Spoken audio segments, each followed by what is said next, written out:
It just doesn't want. This is not the one I want.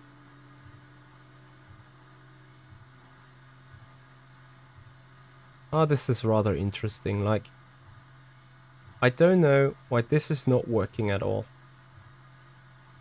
It makes no sense. Every time I restart a stream or restart the PC, the audio's been messed up differently.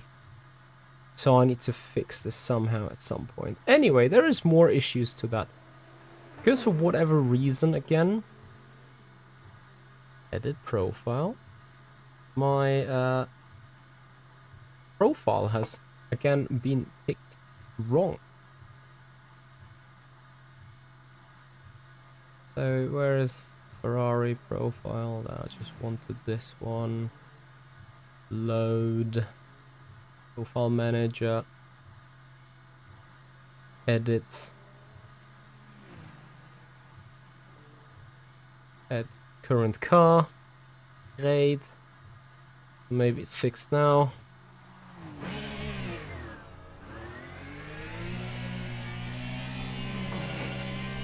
Biblical. Okay, we're finally good to go. We love messy starts to the stream, don't we?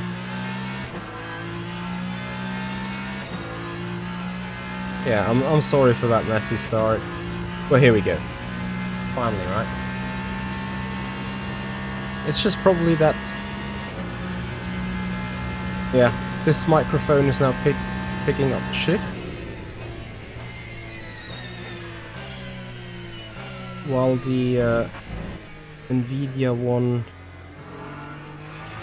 wouldn't pick them up. You know what? I can't deal with it. What I'm going to do now is, and I probably haven't done that before, I have not restarted the broadcasting yet. So maybe, just maybe, let's see what it does.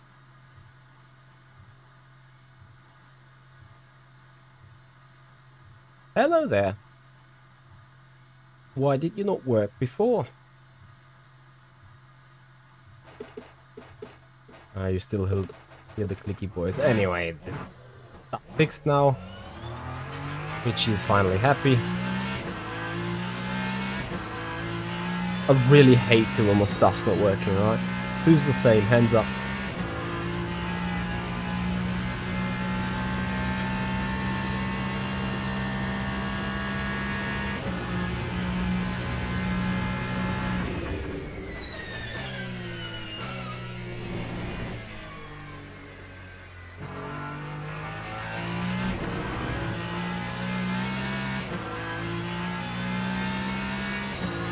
Grande Hussar, yes, I am playing the championship thingy that requires the sub indeed.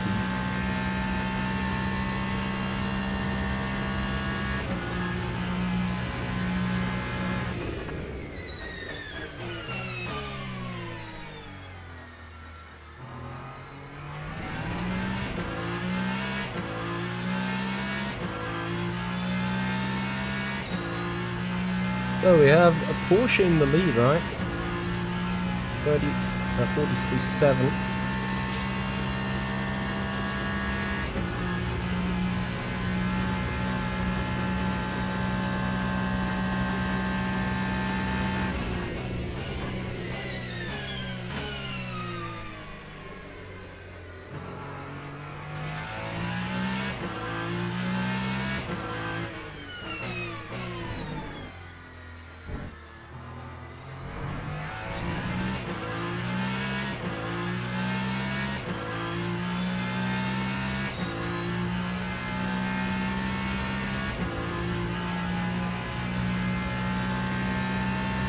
So let's see where we actually slot in. I assume the track's getting faster and faster at the minute, because I think the rain is already easing up. Is that really the car I drove the race with on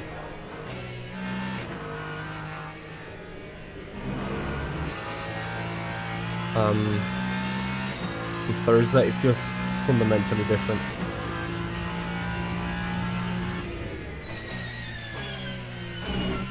Yeah, you gotta give that to iRacing. They nailed the weather. That's for sure.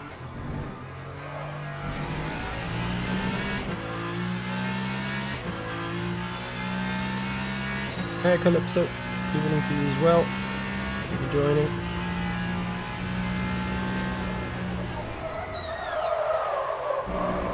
Excuse me, is that the car? Will I be so suspicious now? What the heck? What's going on?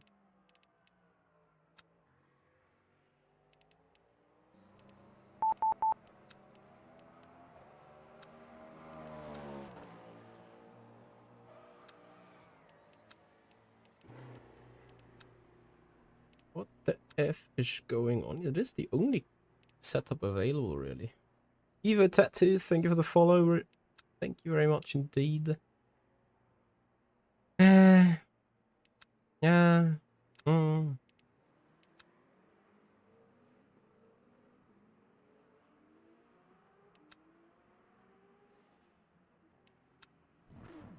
You know what? I'm looking suspiciously into my folder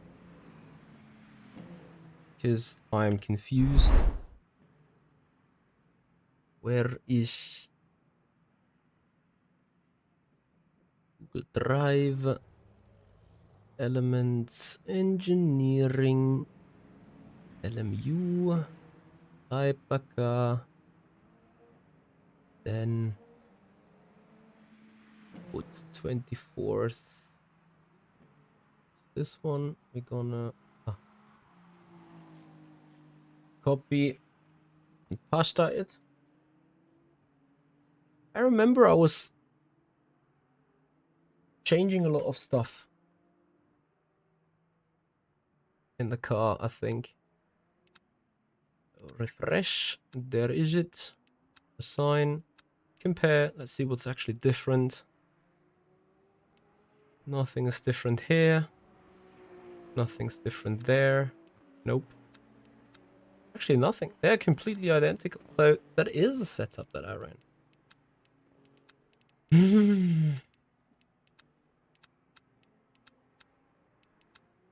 Whatever. I guess it's just drive thing then.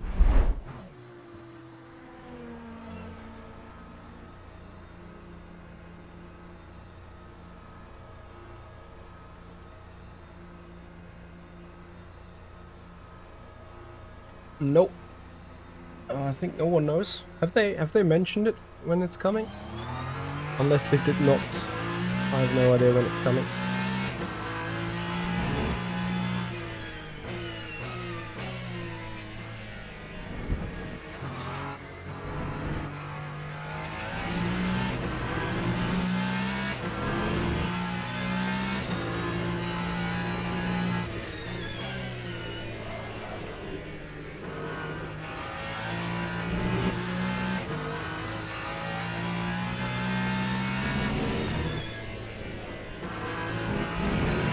Have I been going up with the ARB in the race?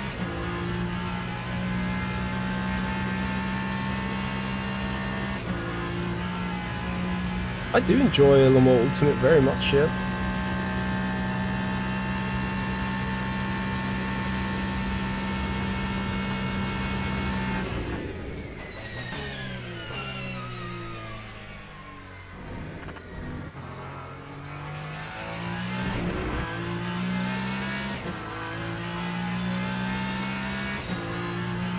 I was an R Factor 2 guy until Le Mans Ultimate hit.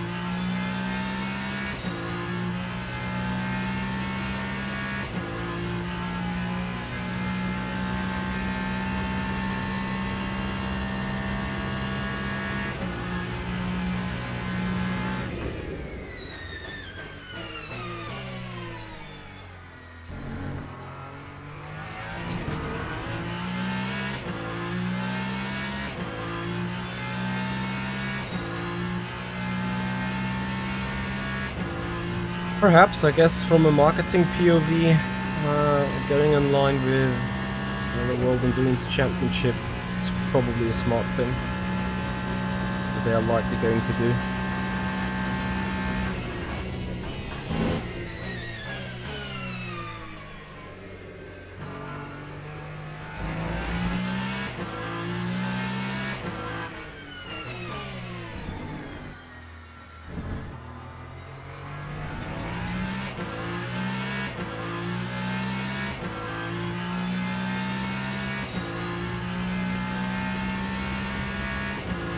iRacing Southern Africa, it absolutely got my heart. So payment is going to be done. You get the base game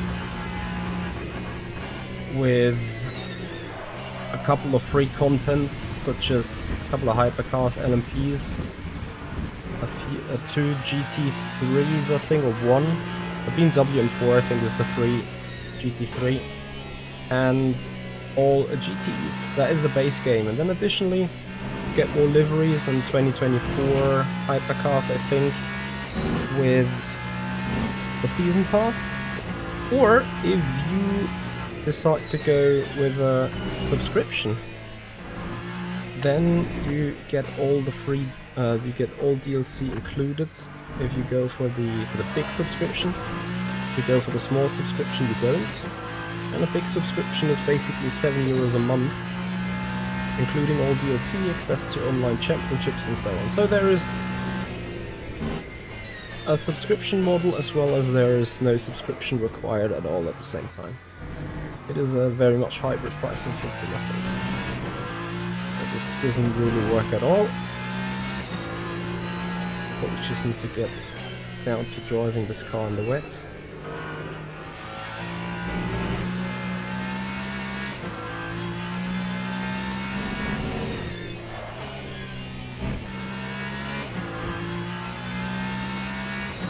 Ah, the McLaren GT3 is the free car, I'm sorry about that.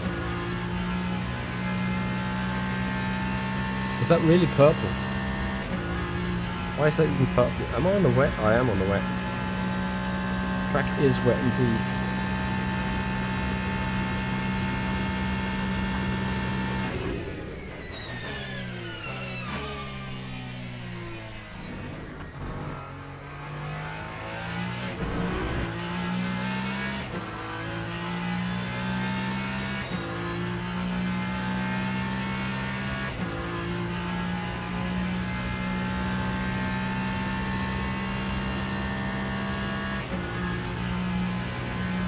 Hey Alex, how are you doing, buddy?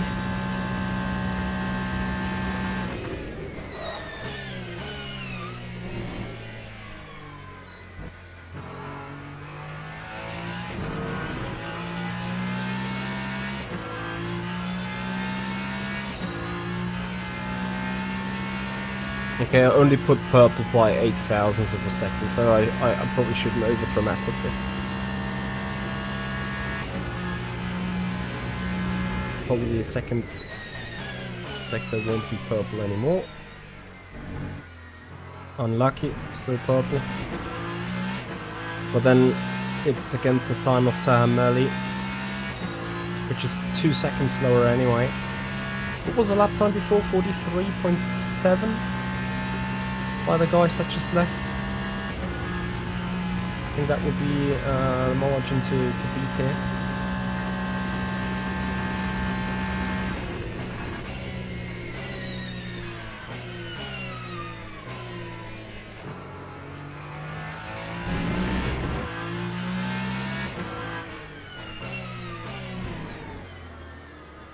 Yeah, flipping the battery in the back.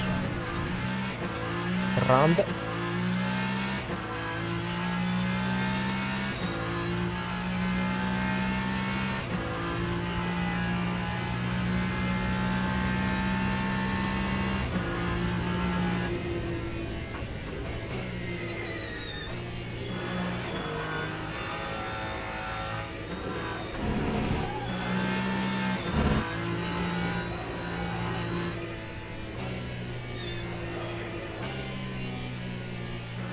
That wet tire is so easy to overheat, really.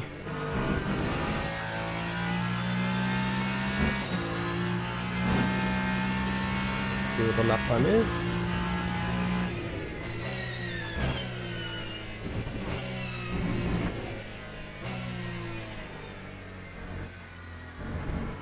I keep missing that chicane. There's a 44.7. Alright, time for 2 more laps.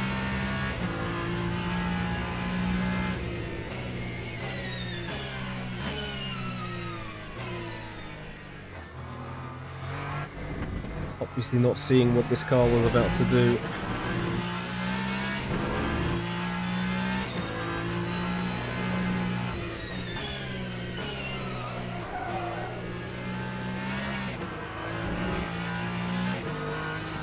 Well,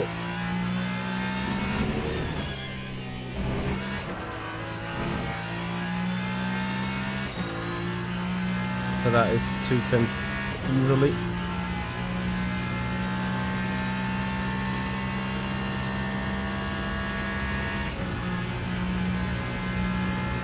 Yep, Alex, car looks sketchy indeed. Well, it is sketchy, to be honest with you.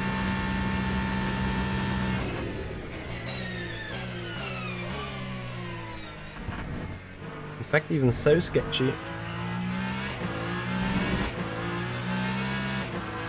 How did I do that on Thursday? Like, this is bad right now. Really bad.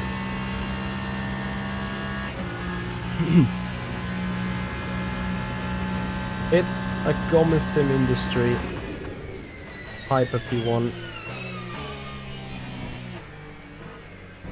I will do a video about it once I've used it a bit.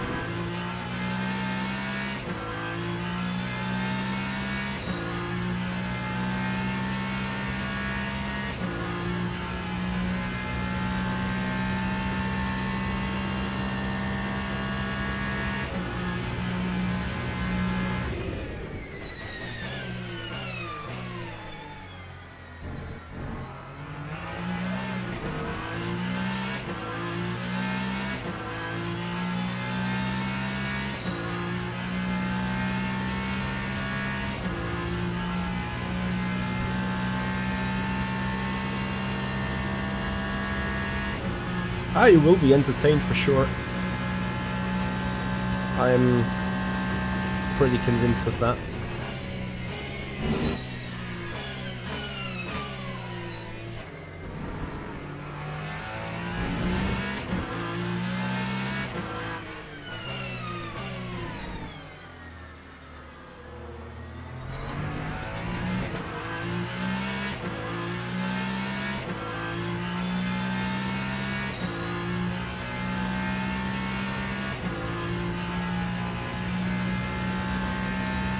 Not sure if these wets are supposed to run at 70 degree. My gut feeling is saying no.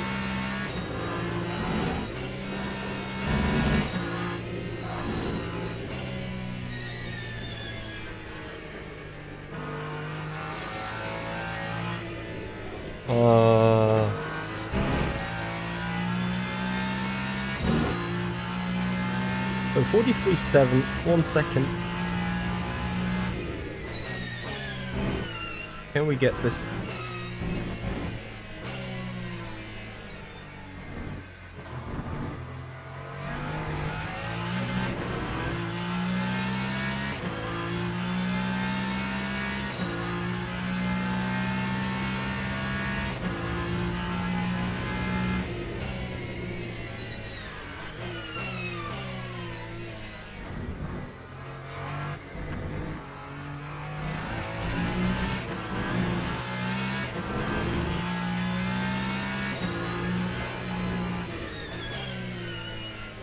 So it just seems like I had to dial in a little bit on how the car goes.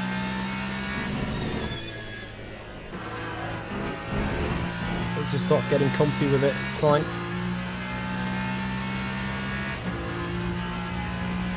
Good evening MD, how are you doing buddy? So 5 minutes to the event. We're en route to maybe a 42. We get the lap together.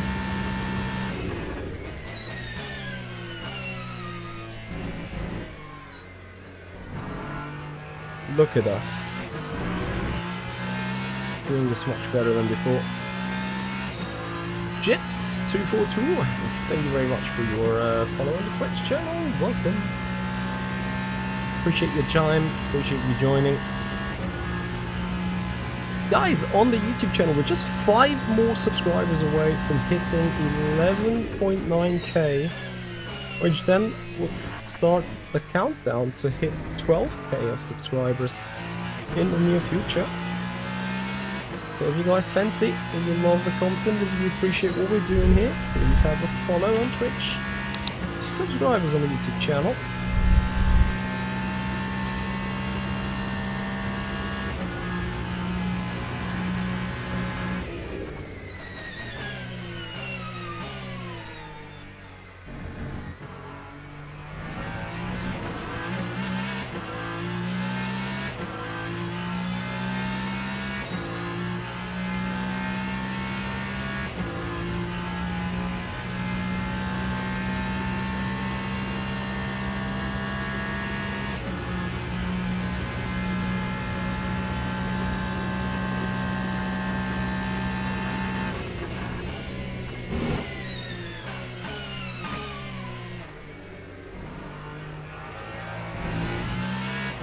Marauder, thank you very much for your sub on the YouTube channel. Appreciate it, buddy. Glad you enjoy the content. That makes it 4 to go.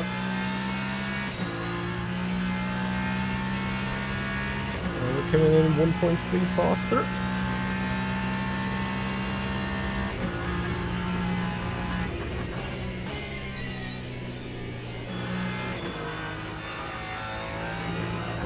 I mean, you have to say that the track is now also drying up. It's part of the truth as well.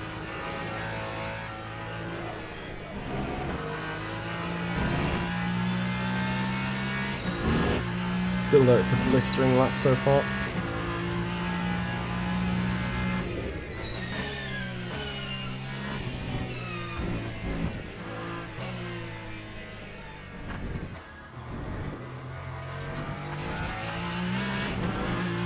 Now we put it a 42.5. I mean, it is what it is, right? 4, 7,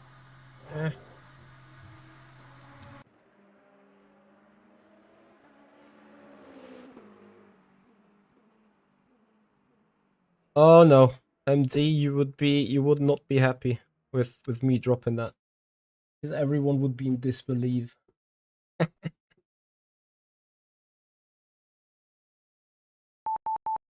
Let me tell you that everyone would be in disbelief.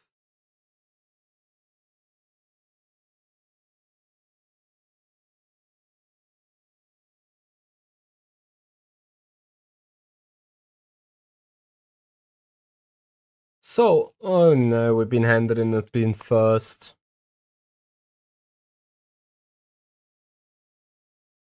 Every name that you can see here, including Jack Howells, will be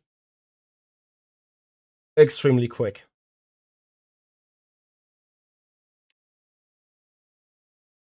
Anyway, 48 seconds to go, which means I have perfect timing for grabbing a coffee. There we go racing.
Alright.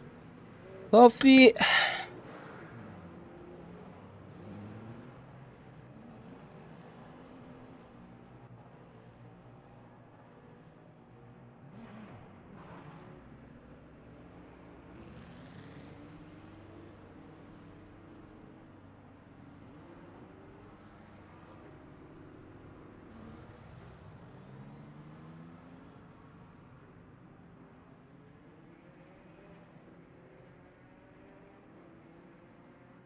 And some agua.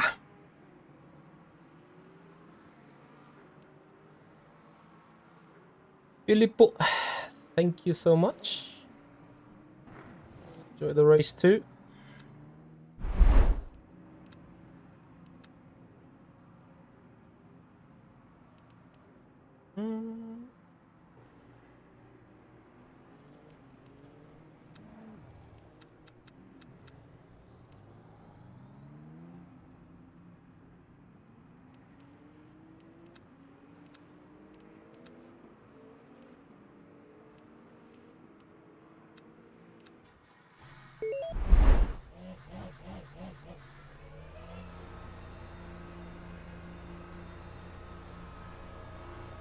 Hello, Marvin.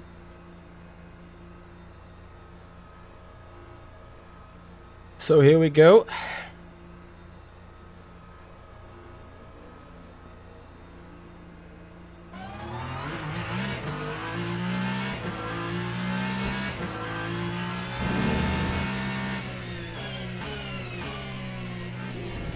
Ah, so much Giga grip.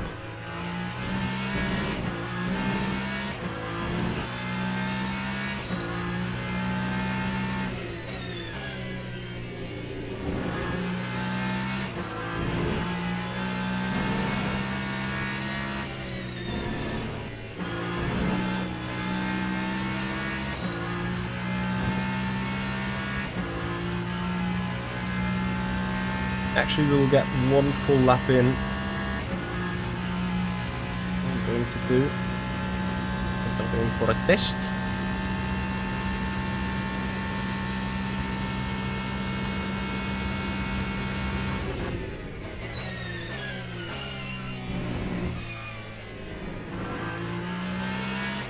In the dry, the car feels just amazing.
Oh, someone did.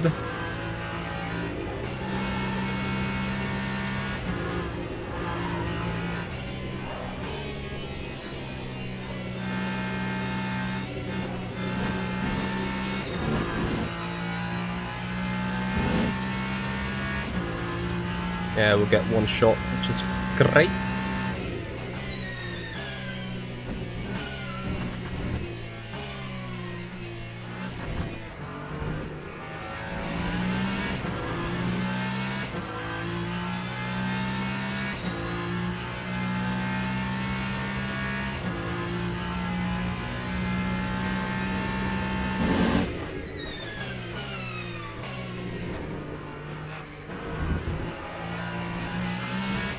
too great.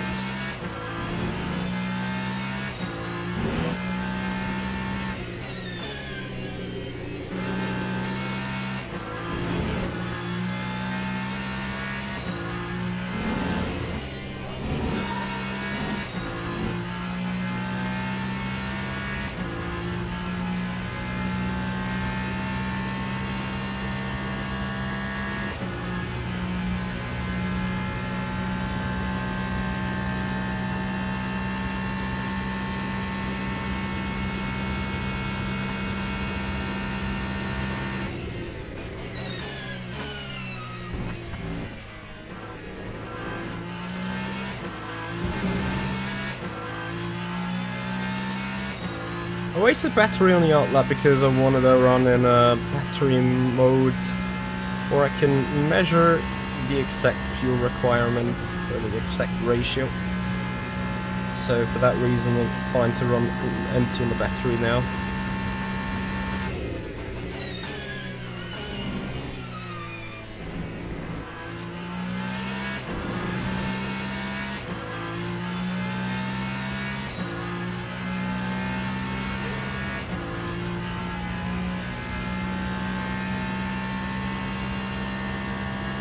Marco's Porsche goes quick on the straights.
Here comes the parade part of my Ferrari, actually. I'm a little bit too much in dirty air, though.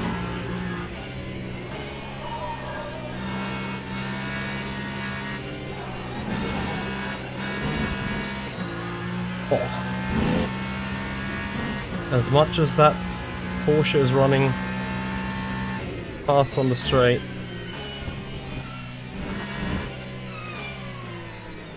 it's not the quickest car in those Porsche curves, at the very least.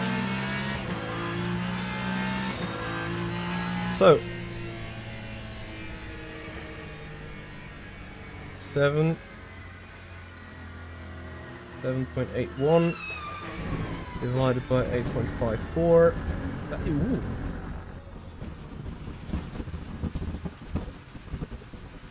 Gives me 91. I think I'm gonna stick with the 90. It's going to be fine. All right.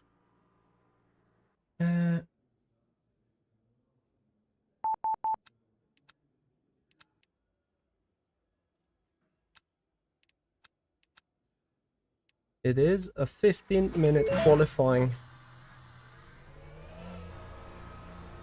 and I think it's private. Zalin, you call it old school calculator? You mean because I'm not using my phone? Yeah, thanks for that.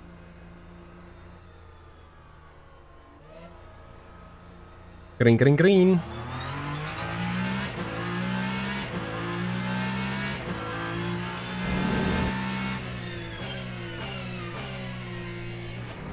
What was David's lap time on Thursday? Low 23s?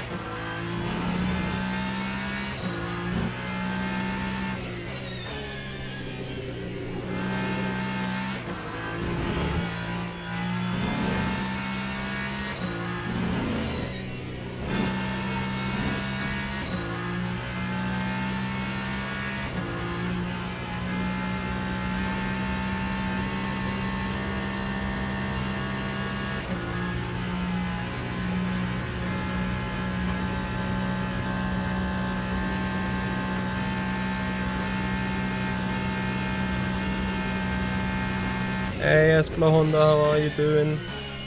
Thank you very much for joining. Ripshanks, thank you for the follow on Twitch, welcome.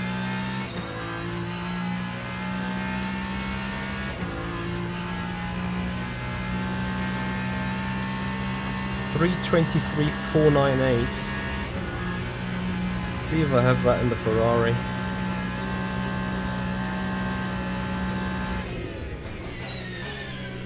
We should get 2 laps before the rain hits.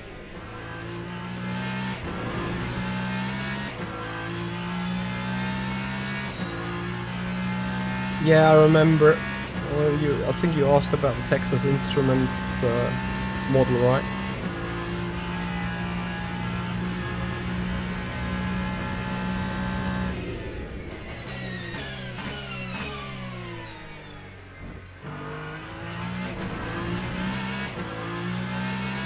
He was on the Lambo.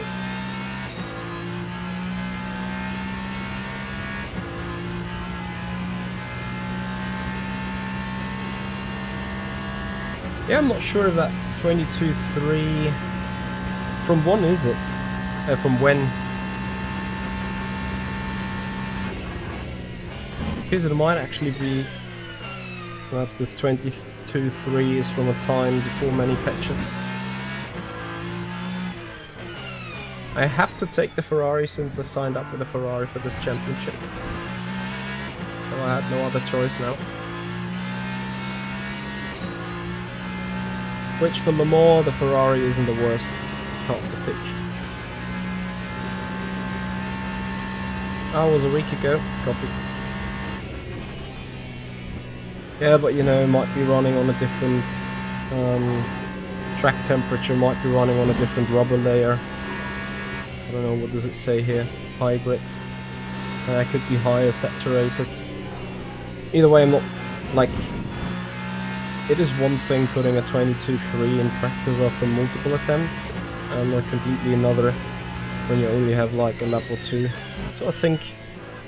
I'm not sure if he was happy with his lap, but I think he got a lot more potential in the car than for sure, because I think I was a bit too close with the limited practice and confidence that I had on the car.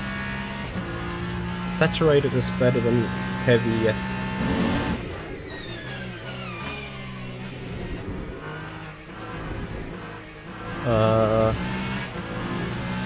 What a F up. Mr. Galliot, thank you very much for joining. Welcome to the stream. Our tyre's not ready.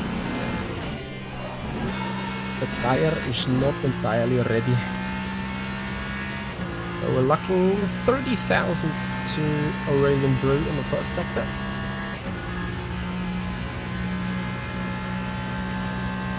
No one else put in a 32.1.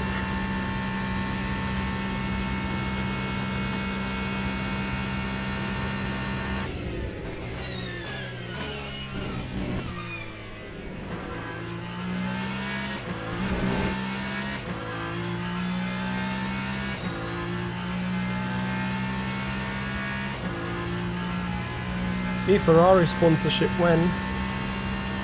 Likely never. I don't know. Haven't had the honor to be picked up by one of the big teams. Whether that was Williams, BMW, Ferrari, Red Bull or Mercedes.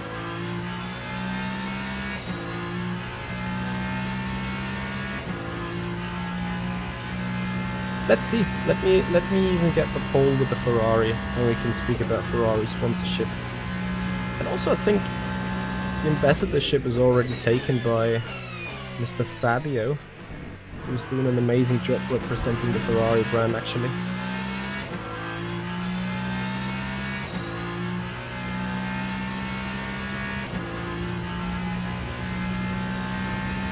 Yeah. Like, my heart is sold to Mercedes anyway, so even if there was the offer between Ferrari and Mercedes, it would be hard to pick for me. Obviously, Ferrari is a myth brand and you should always grab the opportunity to represent Ferrari. But of course, at the same time, everyone knows I'm a Mercedes fanboy. And the door closes.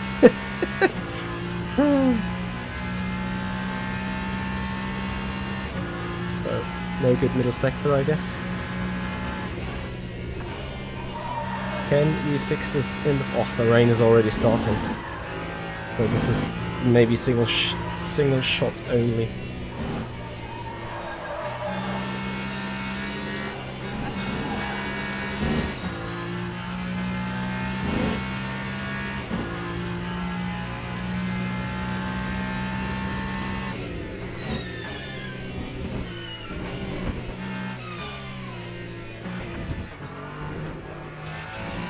It's an okay-ish lap, a 24 something or so, 24.1. See if we, or how we even can improve it.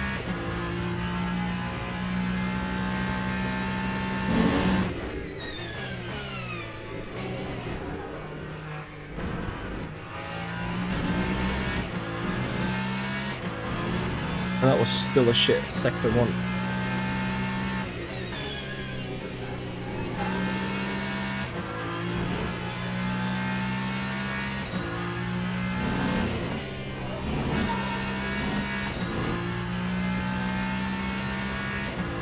The sector 1 for us. 10.5 faster than Aurelian, who is currently sitting in the pole. But the rain. The rain. Might already kill everything here.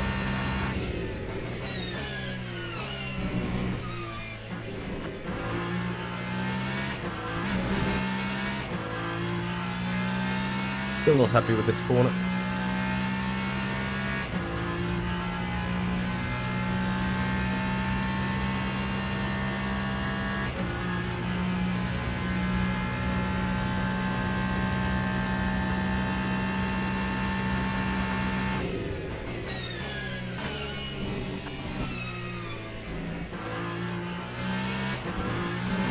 My Mercedes fascination, where does it come from? It's hard to say.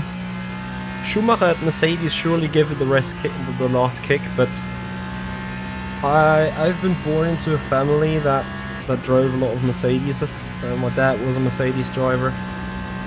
My mom currently has a Mercedes. So do I.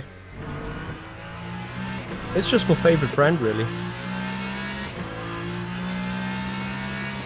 So not purple for us. In the middle sector. Merles.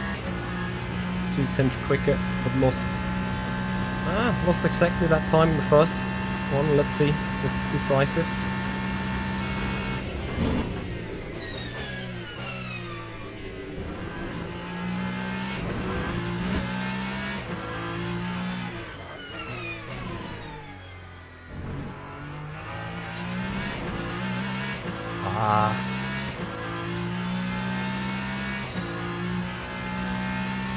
Okay, I need to brace for the Porsche curves now. Oh, and I missed the entry.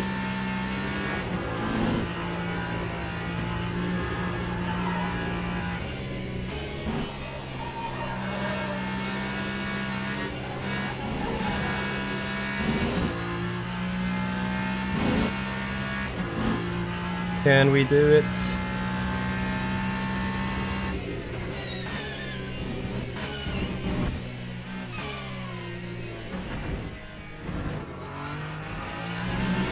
No, no, no, no, no. 1,000. 1 fucking thousand.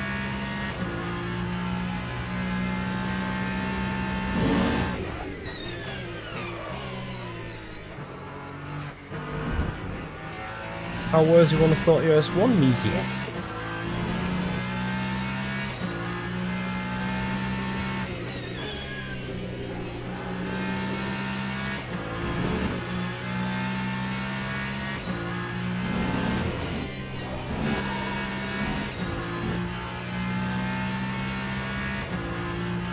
In theory, since it stopped raining, if I put a perfect lap, I still have a chance. For grabbing the pole.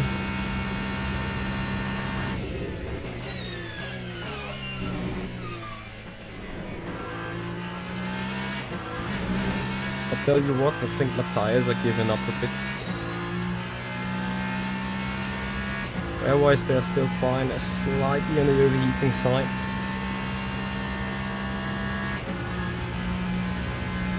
Now let's see, I need a better Sector 3 in the end.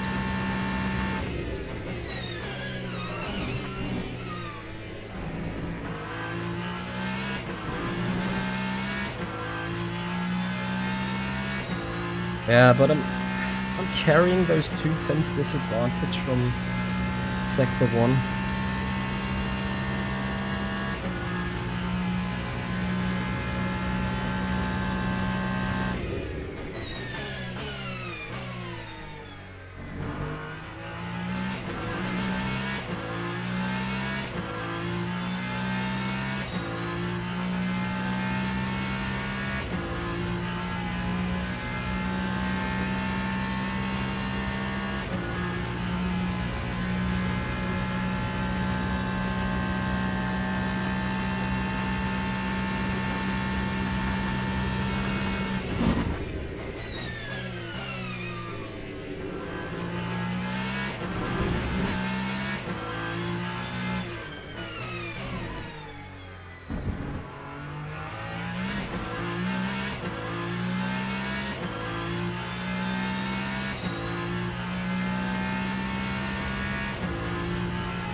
.1 liters left.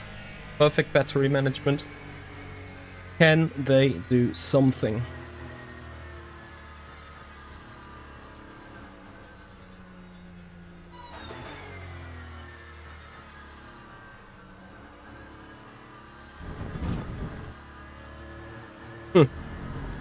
Track high grip, so it's dry. Which means it will go dry into the session.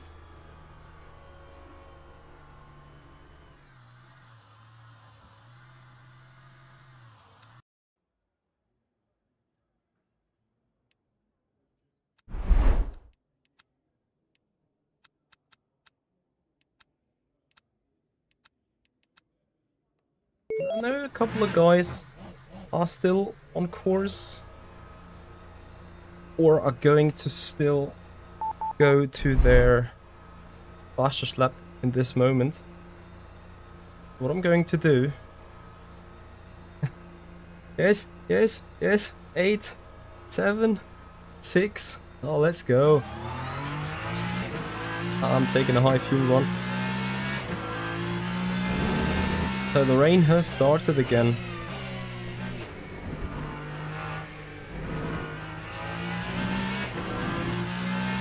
Aurelian Bruce done. Merlis was on the out lap, is now on the fast lap. So Merlis is the threat here, but since it starts raining now, it shouldn't be a threat, right?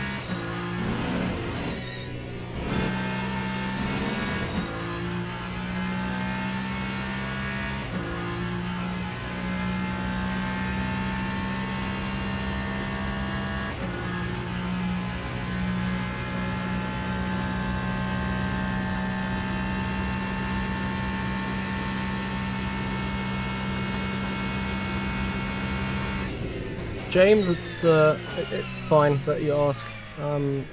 I'm gonna be completely honest. As long as my real life job and the sim racing goes as alongside with each other as they're going right now, that would never really be the intention. I'll tell you why. So in Germany, obviously you got a healthcare system and stuff. As long as you're employed, your employer is covering half of your pension fees, half of your health insurance fees, a big majority of surgery insurance, and like they're called social costs or social fees. And an employee is taking like 48% of that, and you pay 52% of it.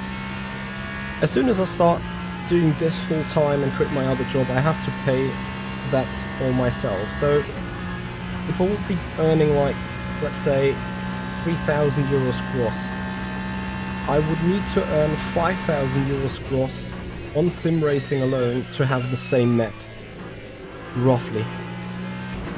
Plus a couple of more insecurities and so on, right? So that would be the situation.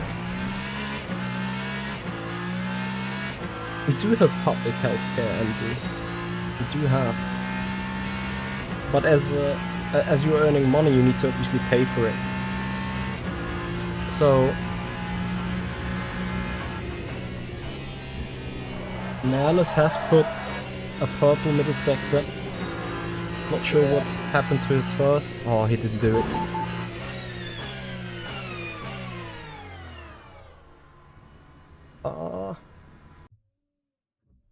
Alright. Here comes the race. Right.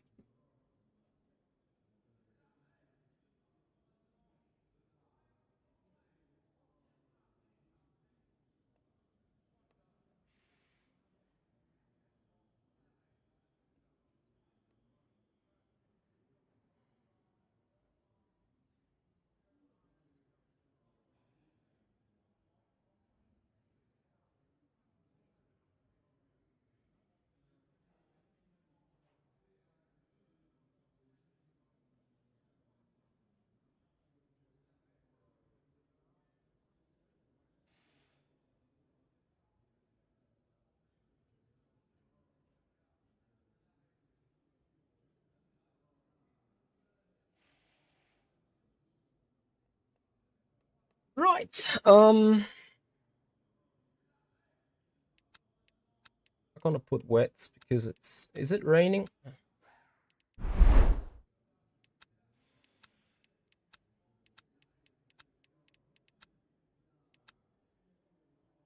And then I'm gonna finish my speech real quick here. Yes, it is raining. Track's just dumped though. Track is drying. I think it's everything else than starting on the wets is a huge no-no. At least at the minute, you never know when it even doesn't rain in a minute. I'm from Germany, guys. So additionally, another point is, and that might be actually the more important one, as I'm running the streaming stuff as a small business. In a small business, I do not need to pay VAT up until I have earned 25,000 euros a year. So if my revenue exceeds 25,000 euros, then I need to start charging VAT, which will mean I have to increase my prices by 19%, like by the VAT percentage, in order to have the same net. So for my clients, I just get like more expensive with no value added on top of that. So as long as I can run it like this, everything's fine. If the revenue goes up, which in theory obviously everyone wants to be, then you need to re-evaluate at all times. But for the time being, I'm a financial controller in a full-time. I'm doing the sim racing stuff aside. And that's how it works at the minute. Anyway, guys, we're coming to the race. Starting on pole. Let's see whether we can put this to good use. Oh, I slept a lot.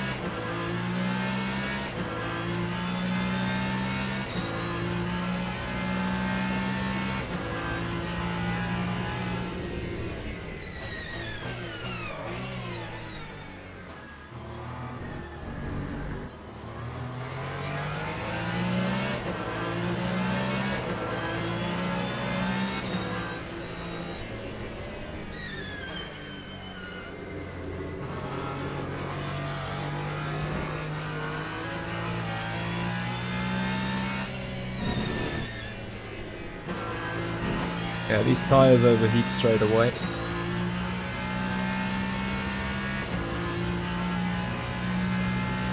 So yeah, that is the story. Obviously, if I would need to start charging VAT, I will obviously do it. It is still probably better to earn more money rather than worrying about charging VAT.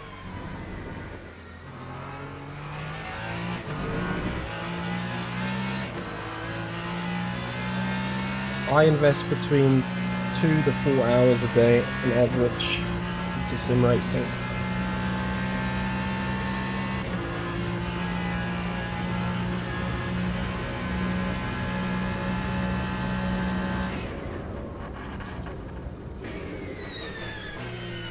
Oh, I overcooked.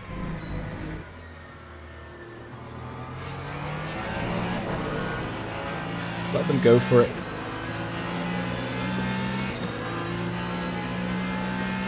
It's not like I did it on purpose, but this situation is much easier for me anyway. Because I can save some fuel.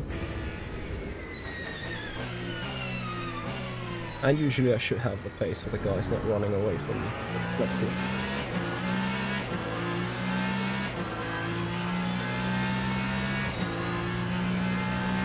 Yeah, well, James, it was a part of my job interview, so whenever I applied for the job, I was like, listen, this is what I do, this is what I love, this is the business that I'm having, and I only start working here if you guys allow this to stay the way it is. Obviously, that all goes in consideration of what the company needs, so it's not like I can do whatever I want. But literally I communicate very clearly and early in advance where I would need to have a day off for a trade fair or leave an hour early or two for something specific. But they are aware, and usually this is no problem, so that's an amazing experience. This is an online championship race and not a league per se. It is obviously a league on the online championship platform and environment. That Porsche looks interesting to drive, to say the least. Yeah, it's really important though that you don't destroy your tires at this stage.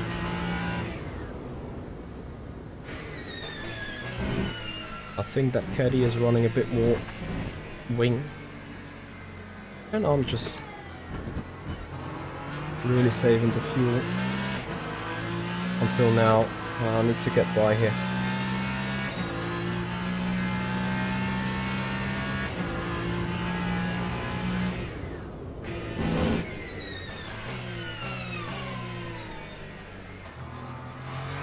It's tricky, like it is wetting up so slowly.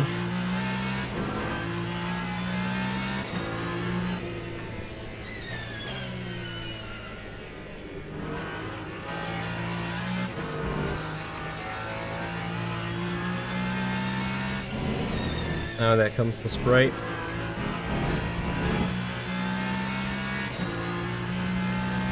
Oh, let's see our straight line speed versus the caddy.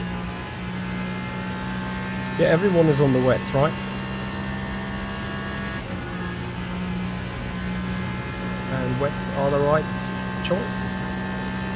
I do make cooked tires and dinner right now, absolutely.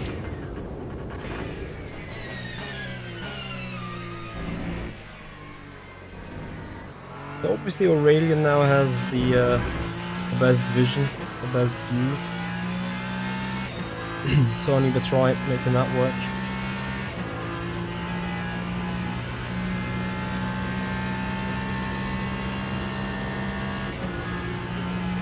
And Marco's sitting 10th there with the Porche.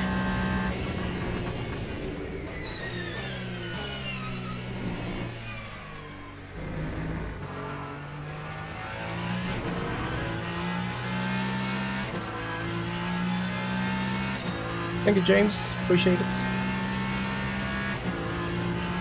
Right, everyone, welcome to the 2-hour race at Le Mans here. The race has just started. If you're wondering why I'm so chilled about sitting in second place after starting in first, it's literally because I believe in my abilities and the long run pace of my car, especially in its efficiency.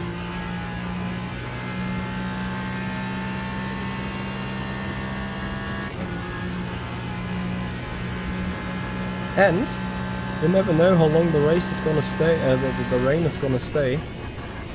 You may be happy having these wet tires for a little longer than you actually assume you need them.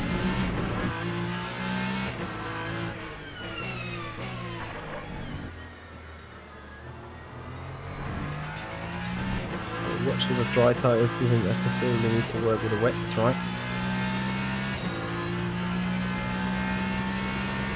Anyway, we seem to have this under control.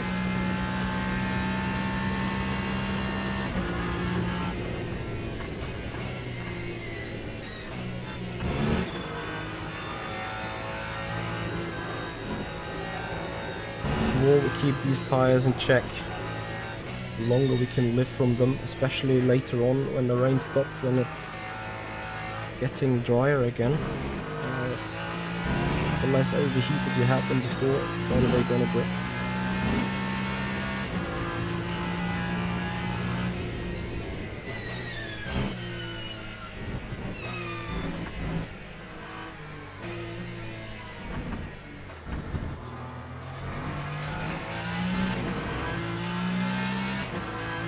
Intense quicker, 110 degrees. That's very good.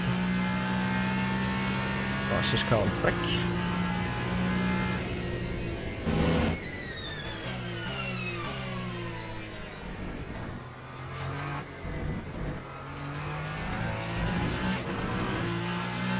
I should have done a last to first challenge probably.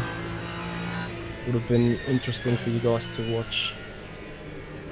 Probably wouldn't have made it. Because obviously Aurelian is fast. And all it takes really is one fast guy that you can't catch him anymore. But all the other guys could have went through the field, but whatever. Thank you, MD. Better indeed.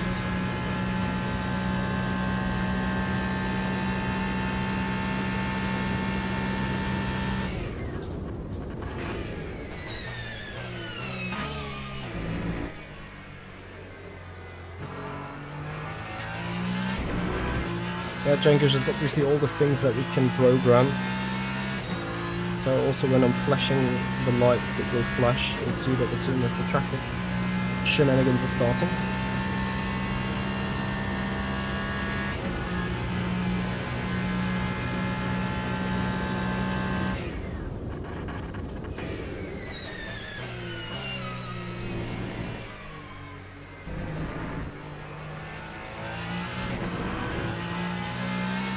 And LMH is just a beautiful thing on the brakes.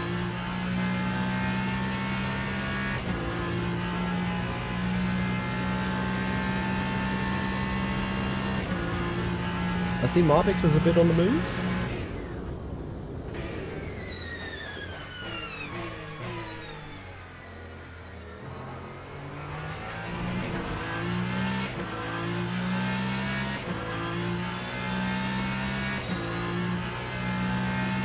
What do you mean an auto hotkey for faster flashing? No. I think the flashing on the in-game is just fine enough.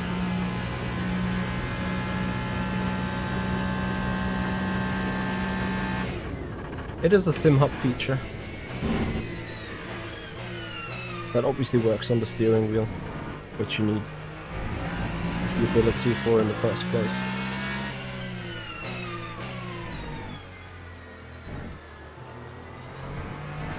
Oh, what a shitty exit. I'm using the in-game flashing column.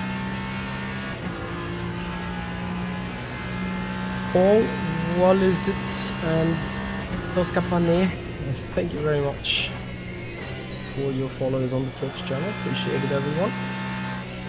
Yeah, guys, we're just 2 more subscribers away on YouTube for 11.9k. So if you're new to this channel, if you enjoy the more ultimate content, please have a follow on Twitch, subscribers on the YouTube channel. As we're making our way closer to Aurelian.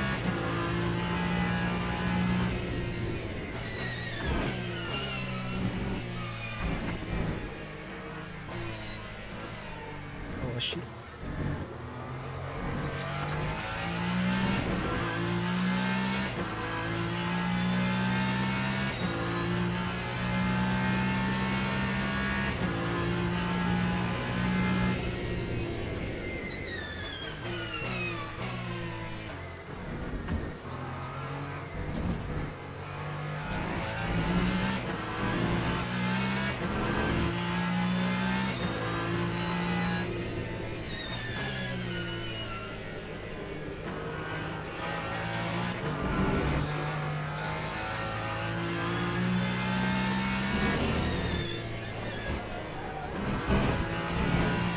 That's how it looks in Dover.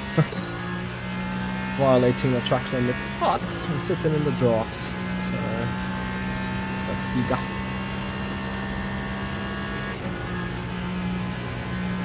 We should see the delta coming down. Oh, not actually.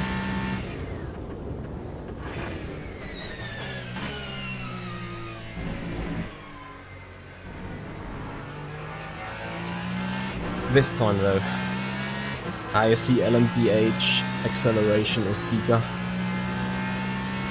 Oh, we had a decent exit. Hey Nico. I obviously do watch real life races indeed.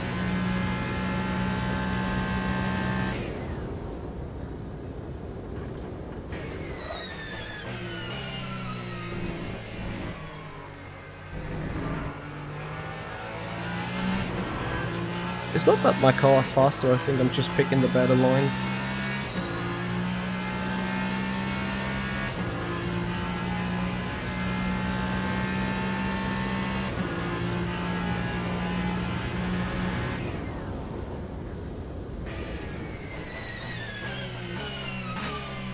Also, interesting information for you guys maybe. Like 1 hour before my stream started, so 6 PM today, I had a coaching session with Jack Howards, who just got himself into 3rd place here. We worked on this particular track. He wanted to go quicker. He also took not optimal lines. We redefined that, and I think he's putting it into perfect practice at the minute already. Because I said to him, like, literally, when you get it nailed, you can do almost about my lap times, and the fact that he's coming closer, or not closer, but the fact he's moving through the field now, indicates I think I've done a good job. And maybe after the race he might come to the chat and tell us his experience, so that will be an interesting one to see how that pans out in the end. He's certainly got some pace. And I'll tell you, like, the moment I said to me, he can do my lap times, I was like, okay, I just coached the dude to match my times, like, GG's. So obviously he has talent, and it is awesome to work with people when you give them some instructions and it literally takes them a couple of moments to just adapt and directly see the benefit of it. It certainly did so. I won't be pushing flat out at the minute though. While I'm... yeah. I don't want to say I'm cruising, because I'm not, but as you can see, I'm not sitting flat out here either. Because I'm trying to take it a bit easy on the fuel and everything. Anyway, the reason why I mentioned this, guys, as you probably know, I do coachings, and coachings are now available on the more ultimate after we have the server environment ready for us now. So if you're interested in getting a coaching as well, let me know, write the mail, simracing@michi-hire.com. You'll find that in the video description and in the channel descriptions. Name me the car and the track and the area you want to work on, and then I'll get in touch with you, and maybe you can have your personal coaching session next week.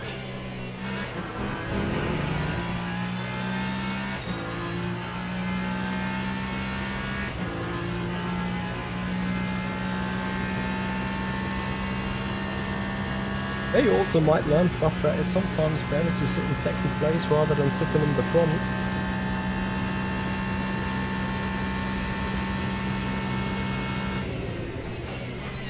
And you also learn where it is important to invest some fuel instead of lifting in order to make a pass on the traffic.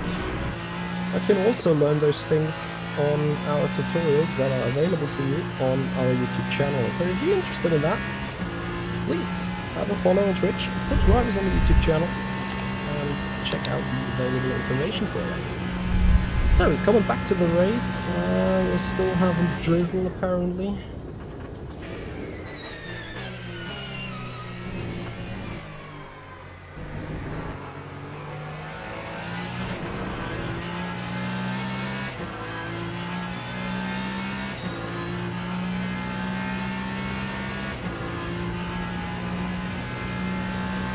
Track is still wet though.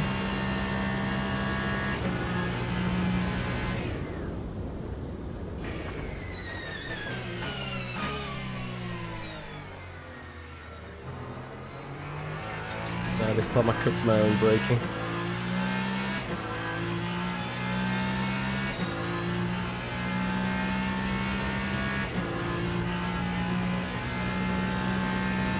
How's the race going for Marbix? P6, 11 seconds down. Is he happy currently? Or is he rather unhappy?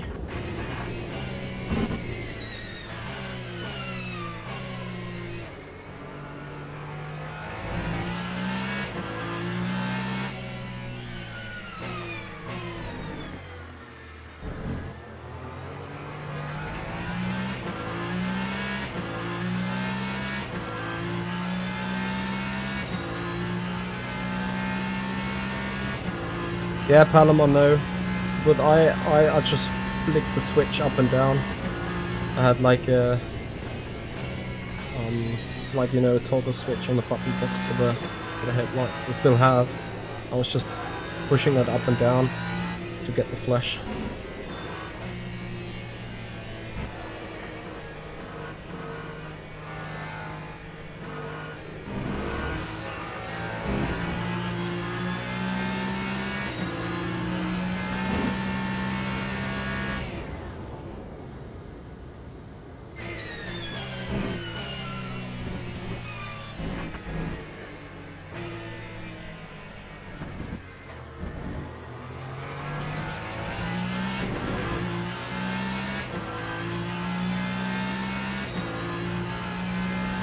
That's fine, Floka. Thank you very much again, Floka, for becoming a Pit Lane Access member yesterday on the channel. Giga support, thank you so much. I guess that you will get German just from the name yesterday. Are you are part of Mark Big's community, aren't you? I gotta say, I admire the guy for what he has achieved as a German streamer. To get 60,000 people on his channel is a true achievement for Simracing, I think. And of course he's highly knowledgeable, and he's doing it full time, so yeah, maybe I should strive towards that too.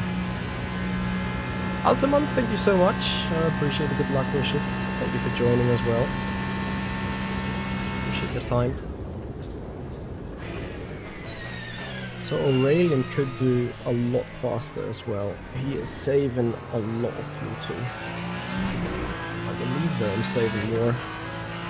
Because first, I'm sitting in the draft. And second, I think I'm ever so slightly starting to live earlier than him. Ever so slightly.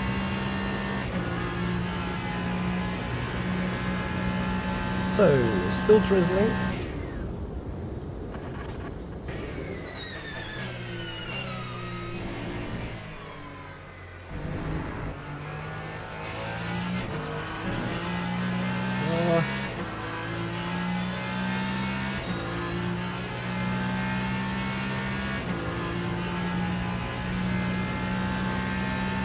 Is Aurelian a streamer too, I think?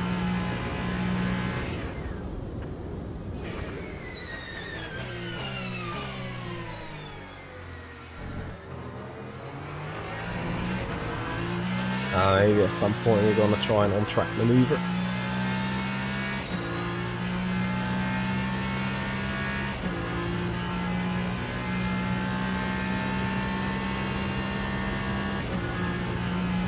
Grande, I'm putting the clutch. Go into clutch save and then bring the car back to normal. It's just more efficient, losing less speed because of friction and so on.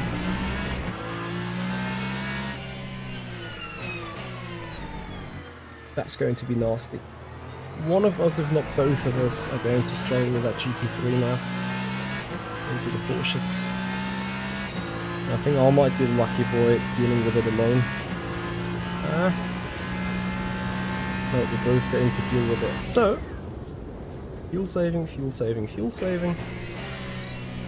Save as much fuel as you can.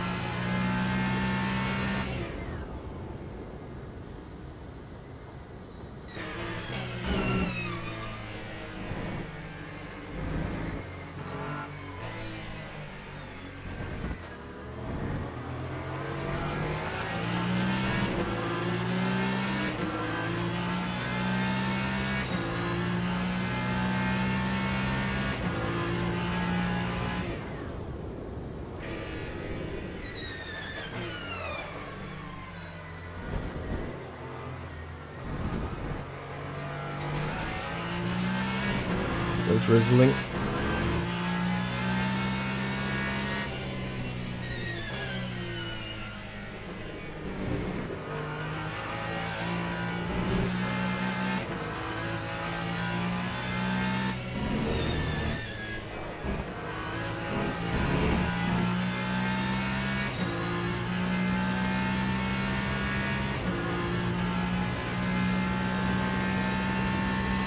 Yeah, I have engine braking if I don't get on the clutch yet.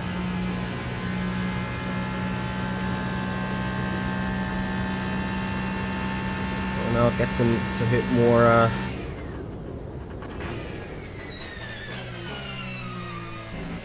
GT3s.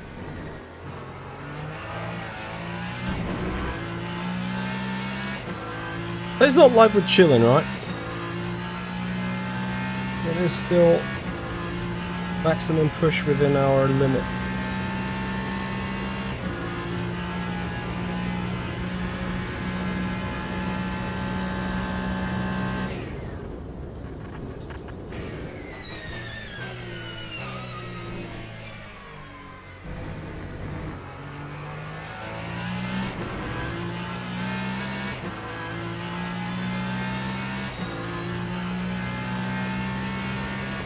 Randa Hussar, if you want, on our YouTube channel you'll find a tutorial on how to fuel save. There I show you also data evidence in form of Motec, including a calculation as in why pulling the clutch is more efficient than just letting the car closed in gear. And I'll say thank you for 11.9k subscribers to Bavia0725. Thank you very much for your sub. You're the man tonight. Thank you for 11.9k, everyone.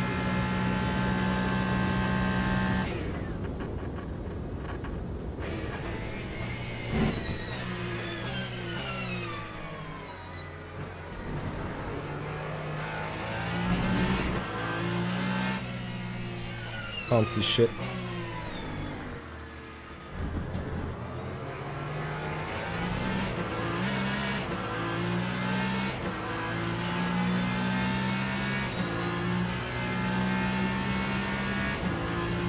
Yep. No, I have two monitors. One at the top. That is ugly. One at the top to read the chat and see the live timing, and then obviously just one for driving.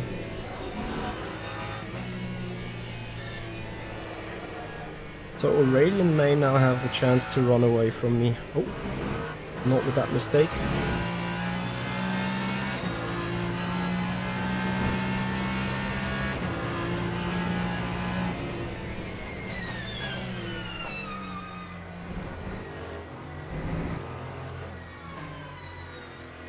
So he surely doesn't want to give up the lead. Is it still raining? Still raining.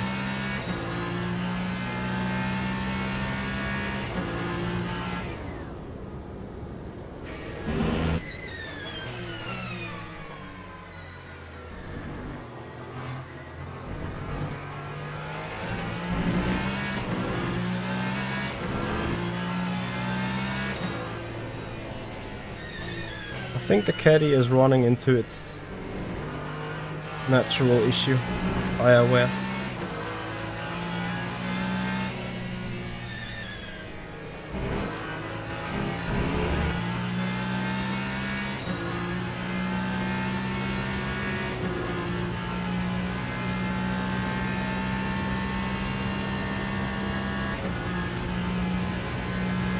Can't see, is it still raining?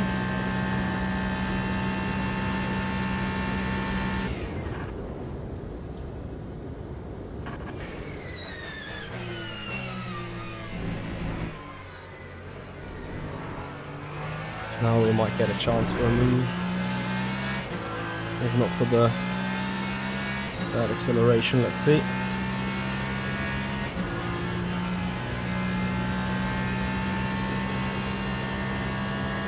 Onacy, thank you very much for the follow, for the sub on the YouTube channel.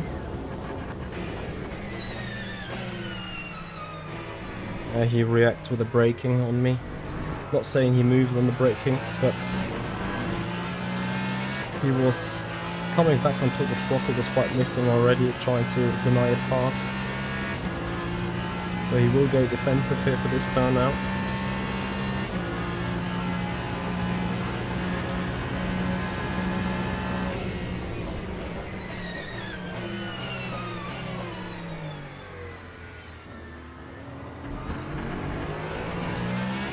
And I put myself onto the curb. F. Had to leave enough space, of course. I was going too quick to get down.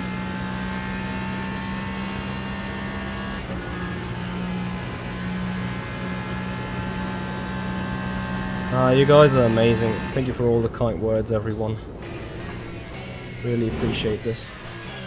This is what I love about my community, really. Like, you know, I don't care whether we're 100 people, 200 people, 300 people watching the race.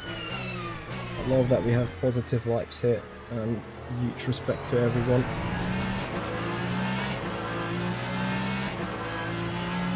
Battery, I guess. No, the beamer wasn't the issue. The beamer was actually fine.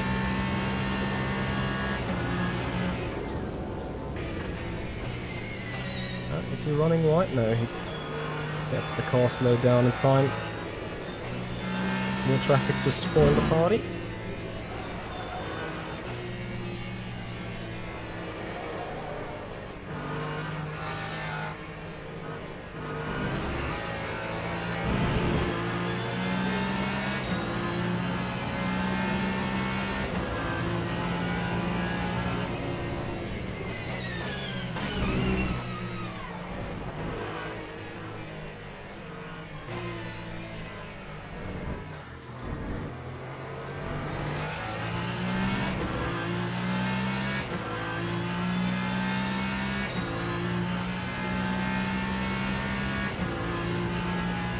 Okay, it doesn't work on every game.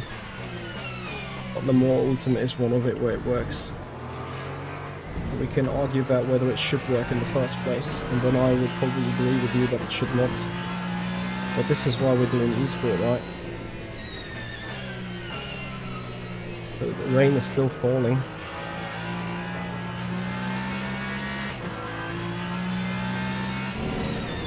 This is a totally different race compared to Thursday. Quali was more dry.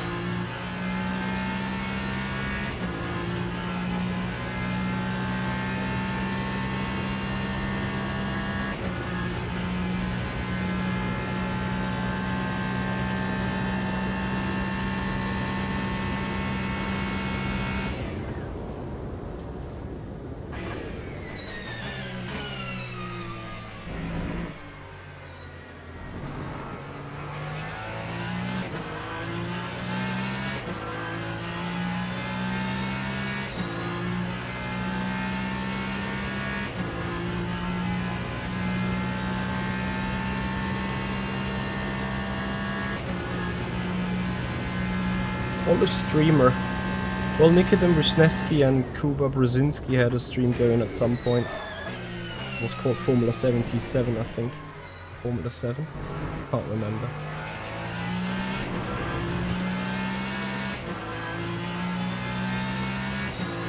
Aurelian is fighting for his life at the front.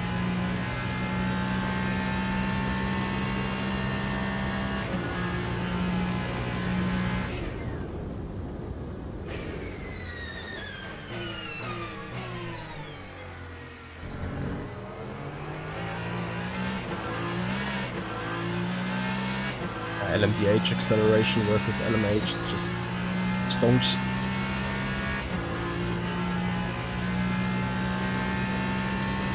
Still drizzling. At this stage, really, it's... Even if it stops raining now, within 4 laps it's too early to put slick on. There he goes. Ah, nice health. Didn't feel comfortable pushing for that existing gap at the moment. Because if he loses completely control and then there is contact, then I have nothing won. Out of Darkness, thank you for the follow, welcome.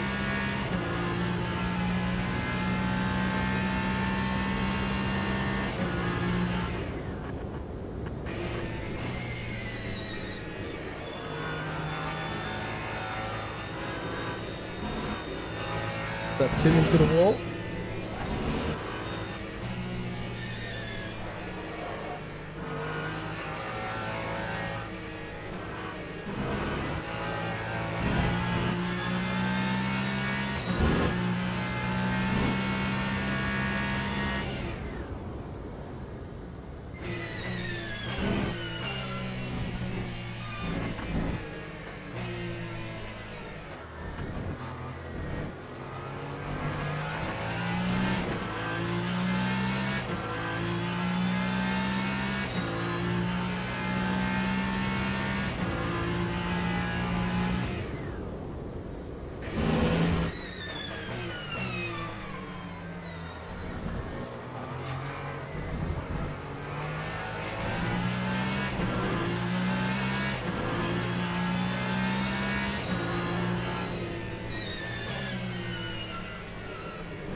So shall we go for the lead? We try going for the lead? Shall we not? Track is clear. Could obviously go for a move because we have better car for the brakes.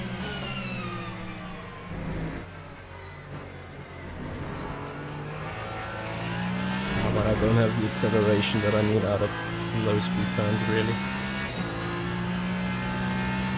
Yeah, no touchy. We want to do this clean. Ah, Michael Bishop is improving the pace. great to see.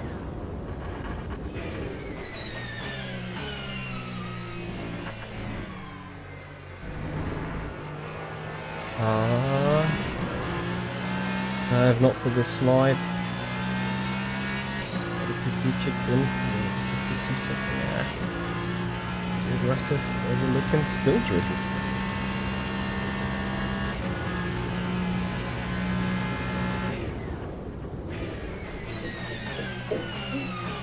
Oh, you broke early, man.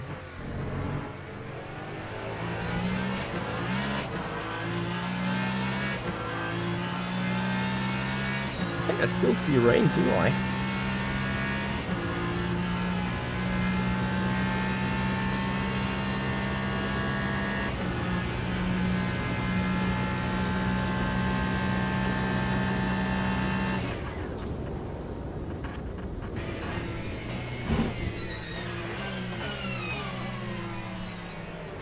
Actually, that would be an opportunity for a move.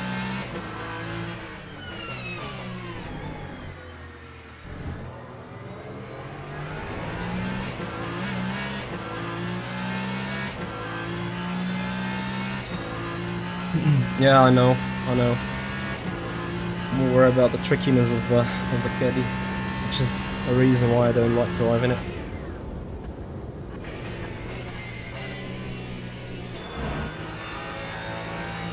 I still see bits of rain still coming down every now and then. I don't think the spray is turning into raindrops, but it's still drizzling.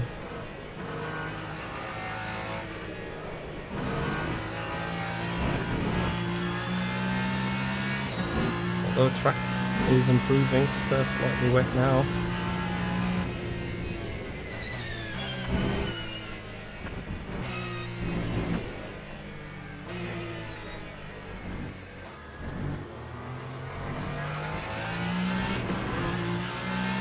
If Brew goes in a lap early and goes for a dry tire, I need to cover that though.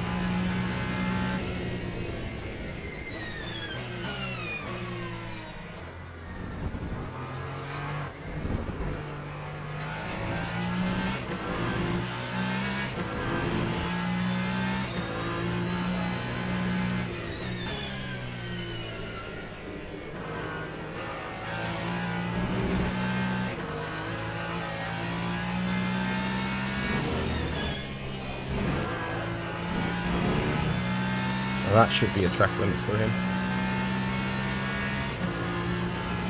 As the lap times are comparable to when we changed to the medium last time.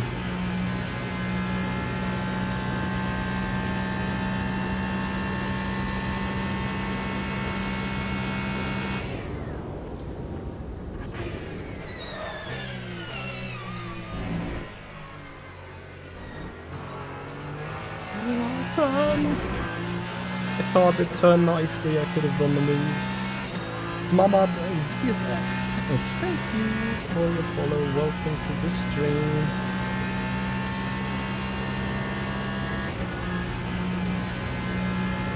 It's time for the dries.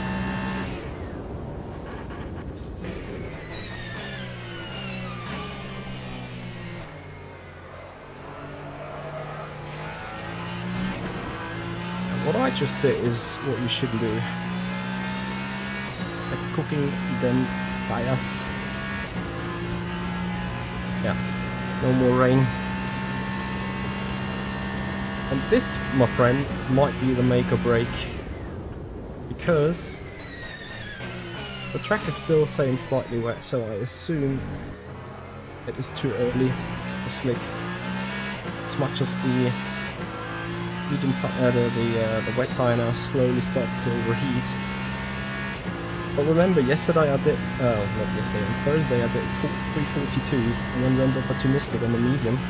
And with the one lap early on the medium, I couldn't do an undercut. So, disadvantage of the medium trying to get up to temperature has outweighed the benefit from the dry tire from the slick. So in hindsight, even if Aurelian hops us now, Like either this or next lap he needs to get in. I can do 2 more laps though.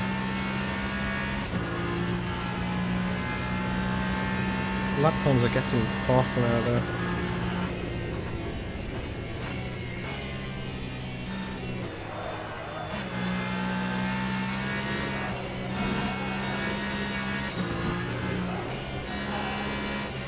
But you see, these wet tires are now starting to overheat.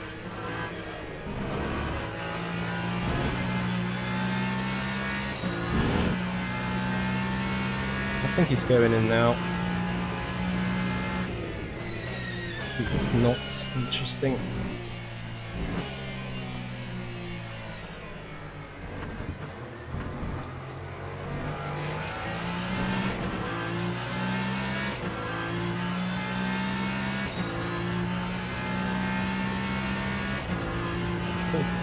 Oh, so he has the same amount of fuel than I have. I mean, I just have 2% more.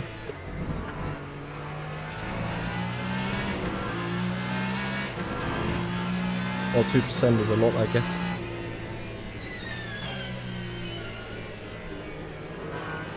Is the track ready straight away for that medium tire, though?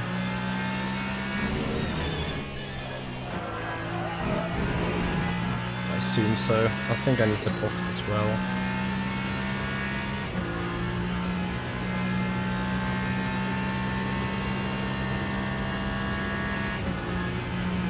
Yeah, that's fine.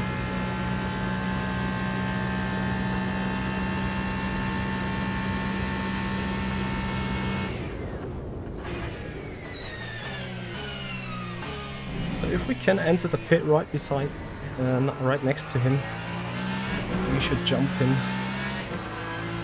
with being less stationary by a second or so.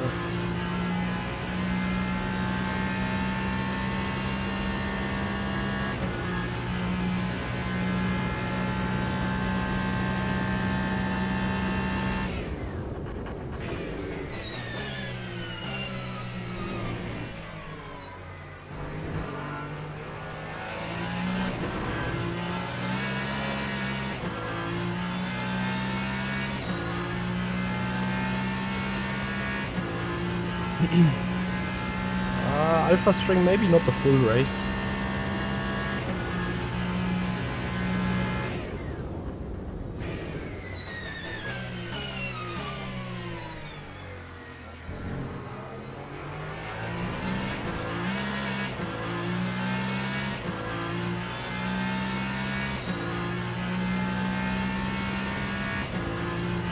Or should I stay out for another one? Creating a tire overlap, a fuel overlap. I'm not sure what's better here. Go for track position or... This track is still slightly wet, don't get me wrong. I think first lap is going to be horrendous in that medium.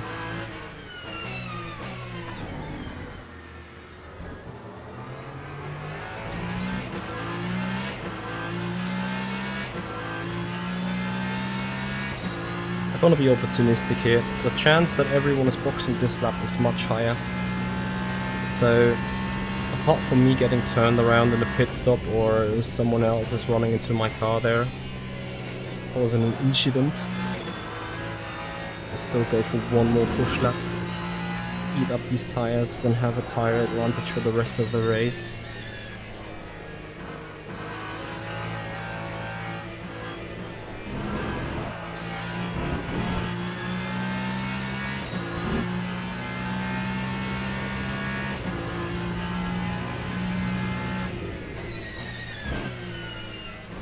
Maybe this doesn't hopefully turn into a traffic disadvantage.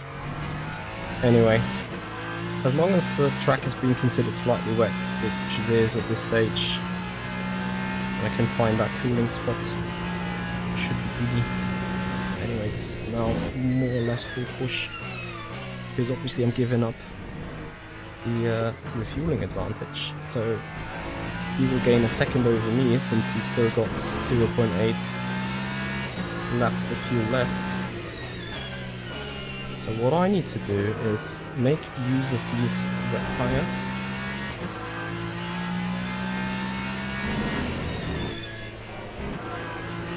Just one more lap.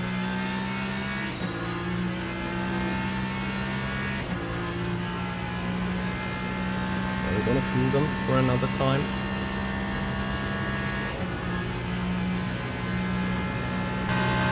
Having a bit of spray here at least. So that we can maximum push them on the way in.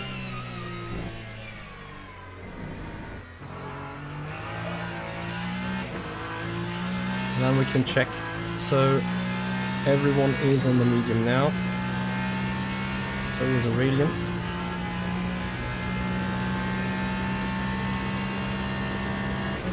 I'm getting held up there, right? Will I not know? Go for the move. This is still suboptimal for the time being, but okay. Dry line is forming, but it is way too narrow still. Track still says slightly wet. So I'm still convinced of having an advantage here at the minute.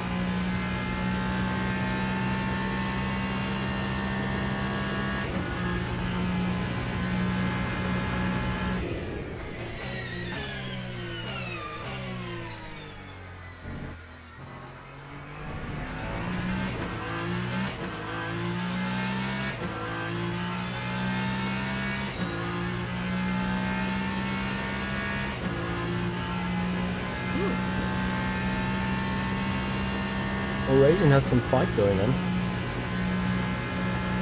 Amazing decision by us.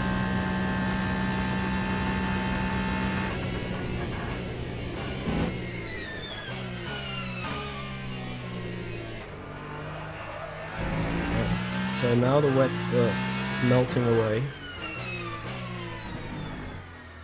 Which they are allowed to do anyway. Box. Pretty much a must do now.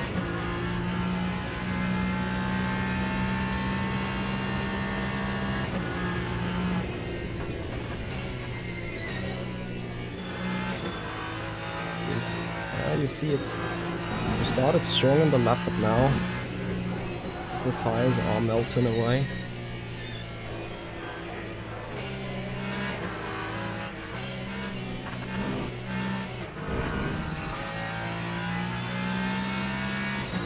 You can call me a nooba another time.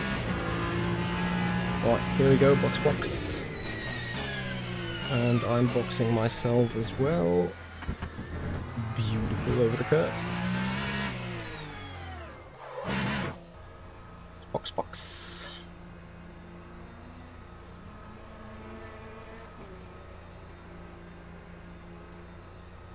Medium for fuel. Let's go.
Did the headlights turn off?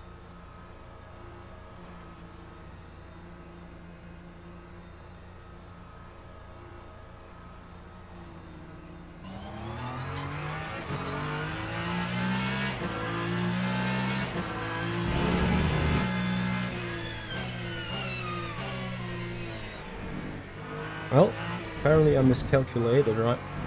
Although, remember what I said Well, that is dangerous what he's attempting there. Oh, what are you doing? Sorry. He went so slow suddenly.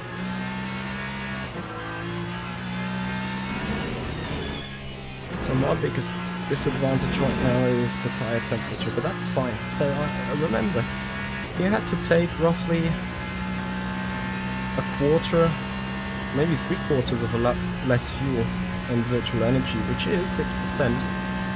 So that is 43 divided by 100 times 6. 2.6 seconds gain overall in pit road. I'm gonna regain that at the next stop, so all I need to do basically is coming close, sitting in the draft, and just go for it. So I can also push a little bit now to get close. It's all fine.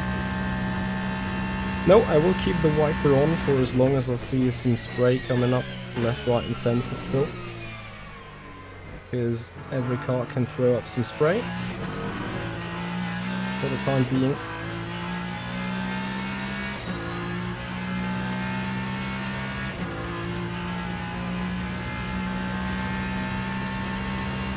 It's too dangerous also to weave to get some temperature into the tires.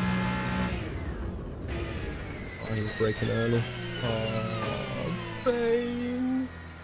What a pain!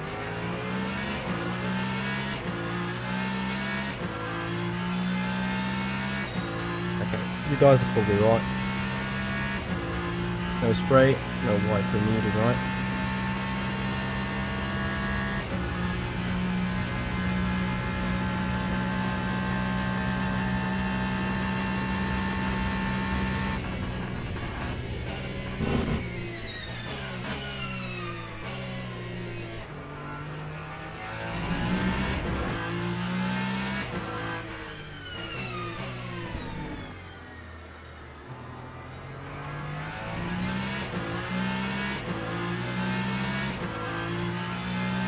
Excellent, thank you for the follow, welcome. So that's going to be interesting. You will now run into the traffic with no dry line.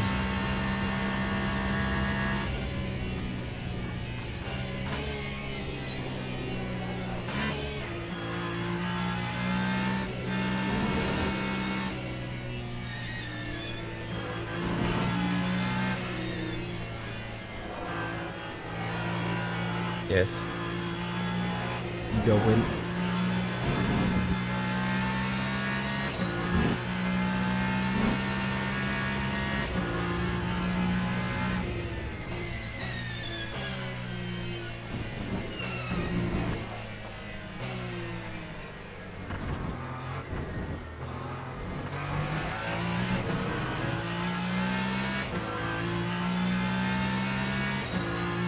Yes, my field of view is still set to 31.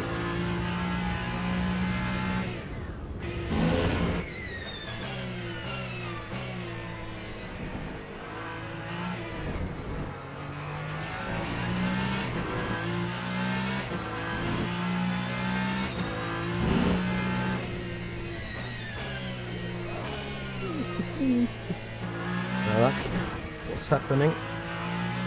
And you leave the dry line. Oh, damn it.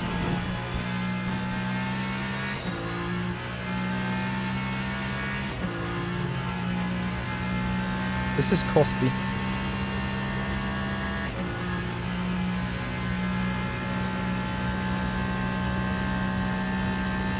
Maybe it can generate a little bit of temperature this way.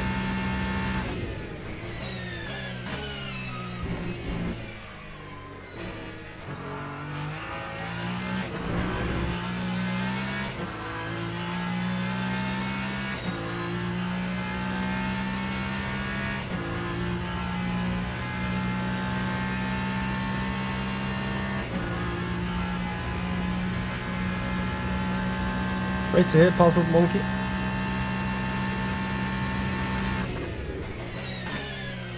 Magic button can still be a thing, yeah. It doesn't necessarily need to be one.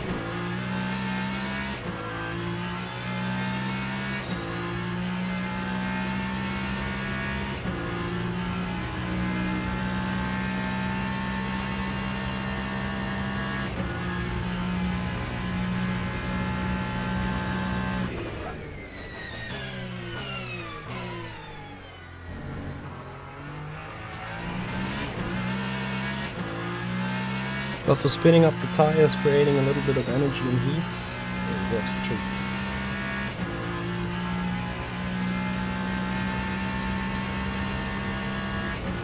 Stay where the dry line is for the temperatures. You have them in mind when they come up.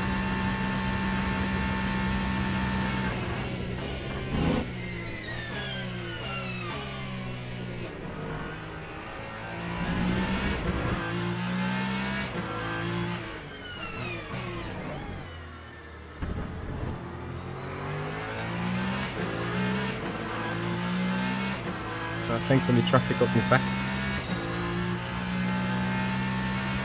Overlay on the right hand side, that is a race lap.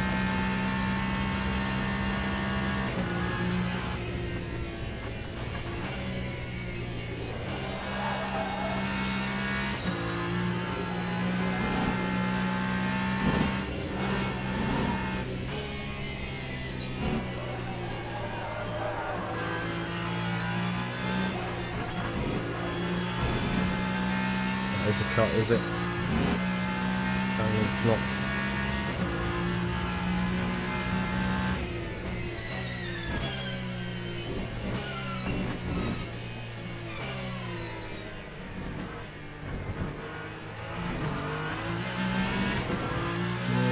Oh, I'm gonna hit that GT3. Oh, in a bad spot. He's not hitting it in a better one. This is worse for me. Oh, it could be worse. It's a second. Just don't F up this turn again.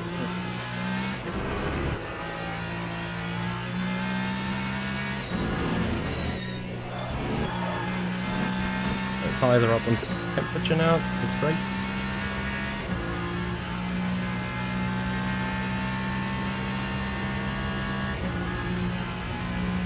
No, it's not a Samsung G9. It is just one of their standard ultra wide screens. No OLED or whatever.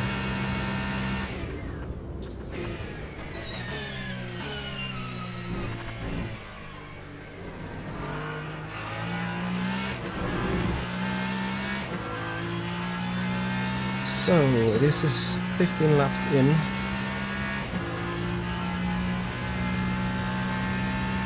Is it going to be 32 laps still?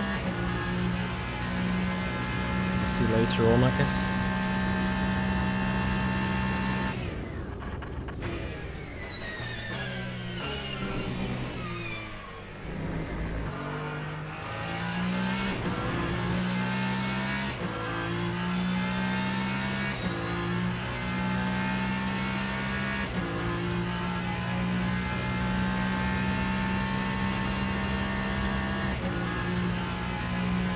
How many laps was it on Thursday?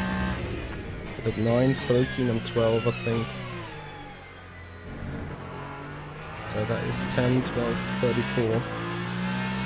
Is this one lap shorter? Or is that going to come back in 34?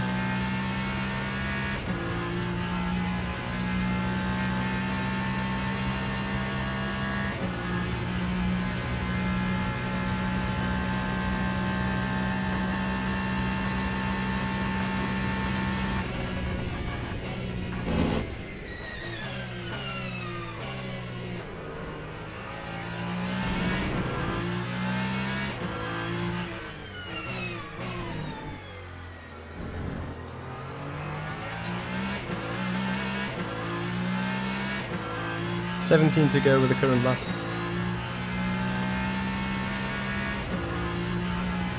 16 after this one. Now let's see.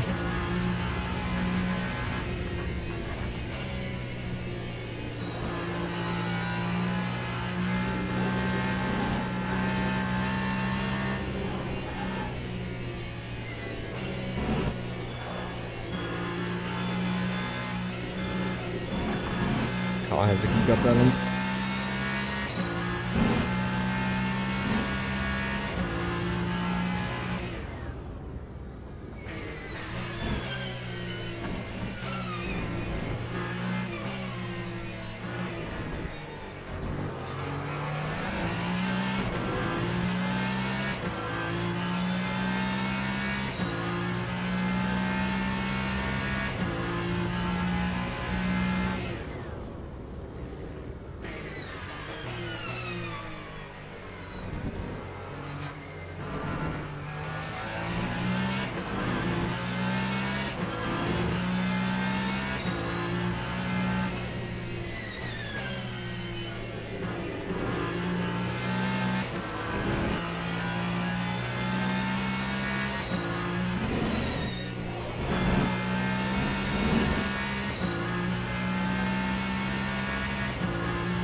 think I can do both things. Undercut will get by. Now in the dry, the slipstream should be a bit stronger.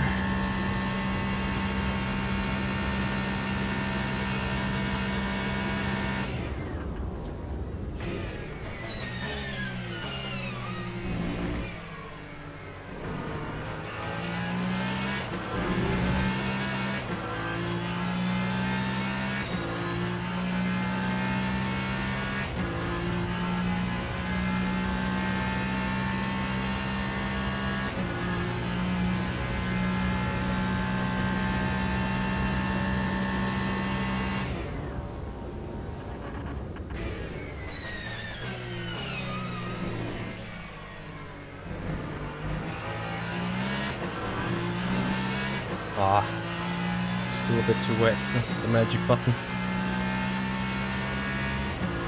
Victor Gatosh, thank you so much. You should definitely play it. It's absolutely worth it. How do you guys know that?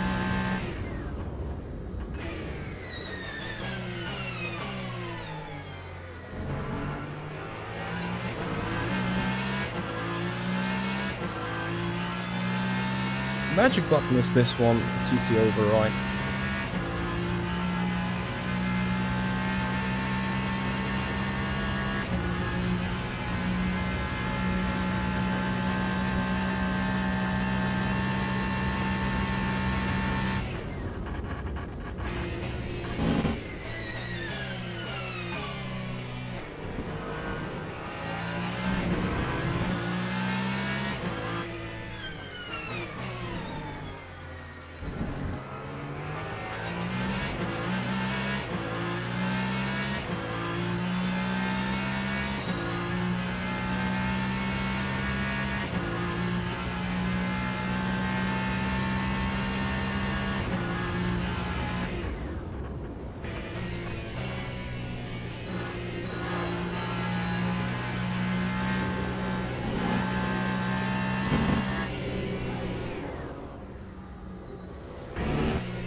Oh, shit. I've got too long on the brakes.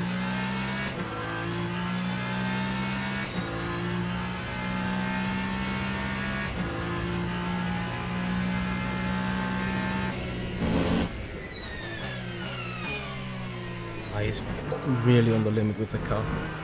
Don't get me wrong, I think the Cadillac is much worse to drive than the Ferrari. Hey Wout, thank you very much for your... Was it a Wout? Either way, thank you for the follow, welcome to the stream. I think the Caddy is much worse to drive than the Ferrari.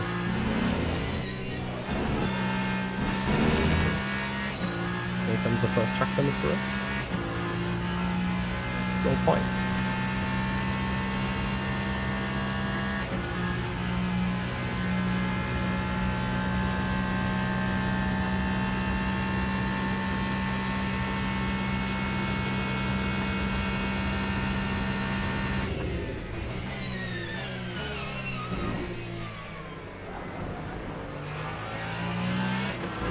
At least you guys see I'm also on the limit.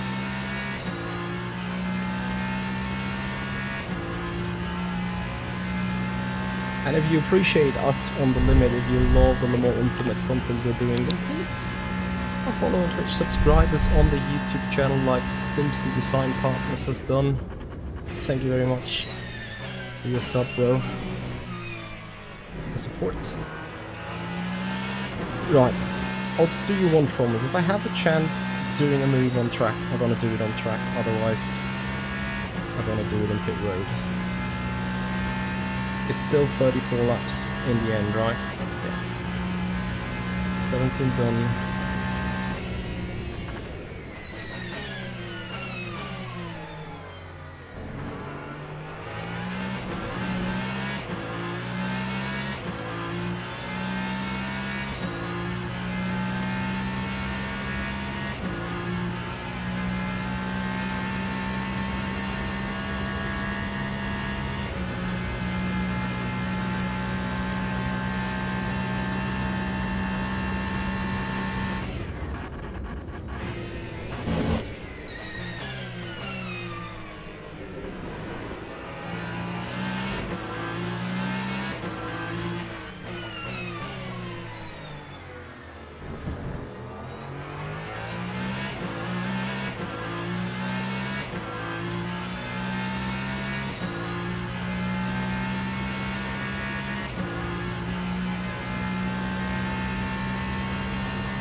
Symptom59, thank you for the follow, welcome.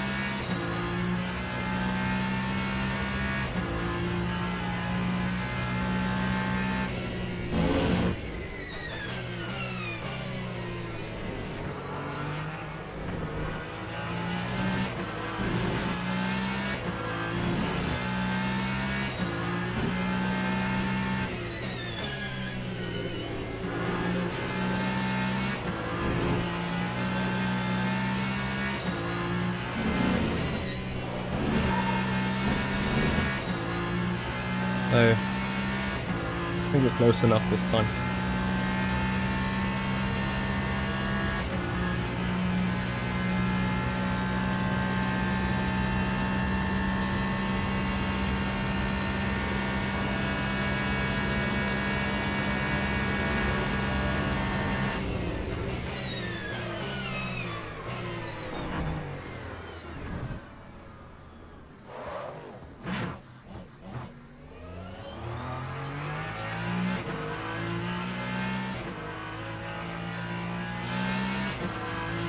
Okay, he says I shall go. I don't think this was a legal pass.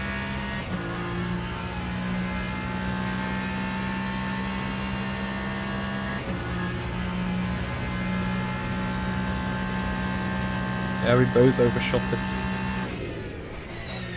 It's not that dry, of course.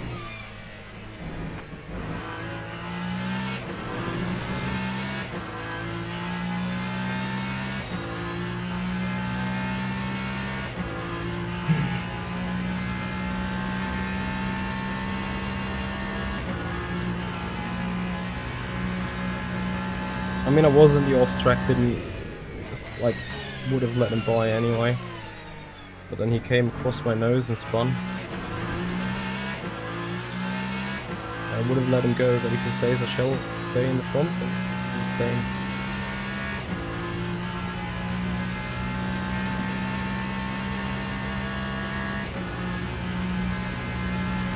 I think good, yeah, absolutely. Good sportsmanship of him.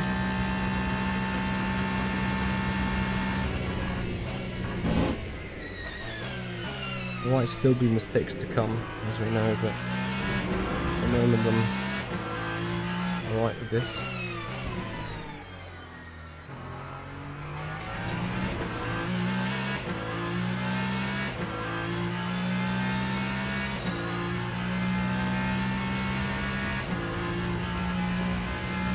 So, this race is not done yet, you've seen it, like, easy to do stupid mistakes. Especially here, where the wet line is just an inch away from the dry.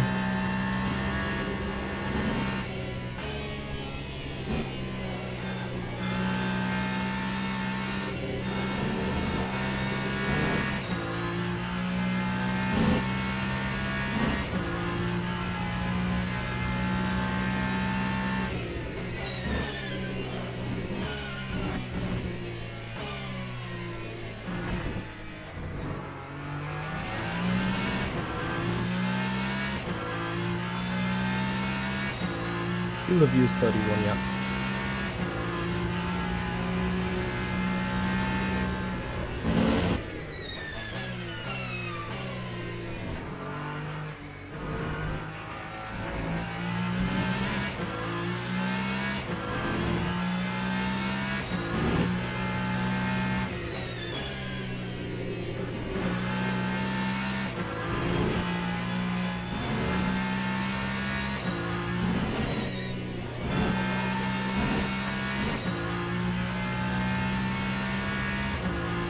Victor, you should. Honestly, you really should. The more Ultimate, as of right now, gives you the most immersive feeling, that's for sure.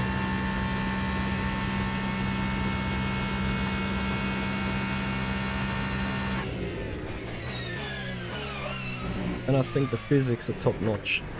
I heard Daniel Murad saying that Le Mans Ultimate currently gives the best GT3s. And we do know that Daniel Murad is an iRacing based driver coming from the US. But there is no hiding. Not saying he's obviously not tolerant towards other sims, that's not what I'm saying at all. He is. but he is iRacing based, like that is what usually is his home. And when he considers Le Mans Ultimate over iRacing, that means a lot, I think.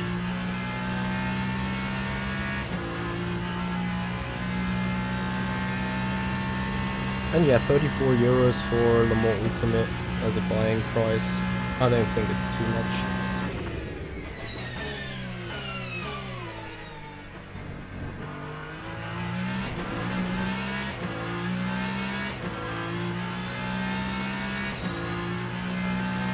Rakuza, it really depends on how Le Mans Ultimate is developing then. Obviously Le Mans Ultimate will have more and more updates coming. That is something to consider.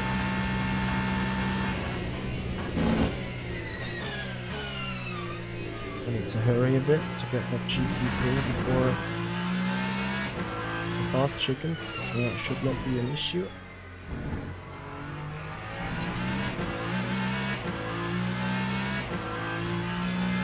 Track is still damp, I think, yeah. Not entirely dry. It feels dry. It's not. That is looking great. The temperature window a little too much on the cold side, maybe.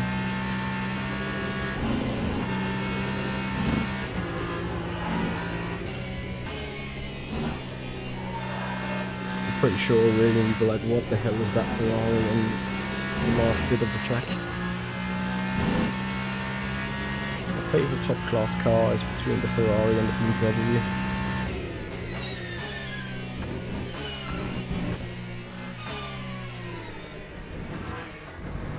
General balance wise, I'm with the BMW, also since it has more performance on most of the tracks.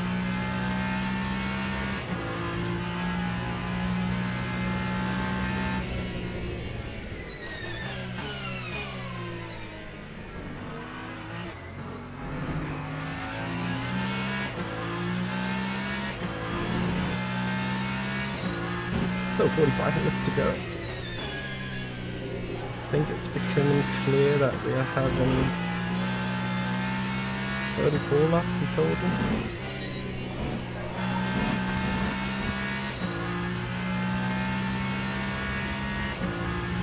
Best for beginners is either Porsche or BMW. They are the most neutral. For those that really want to give themselves a challenge, they drive the Caddy or the Lambo. Although I have to say, I think the Lambo is the fastest car if you treat it right. But for beginners, I recommend BMW or Porsche. And on the LMH side, the Toyota.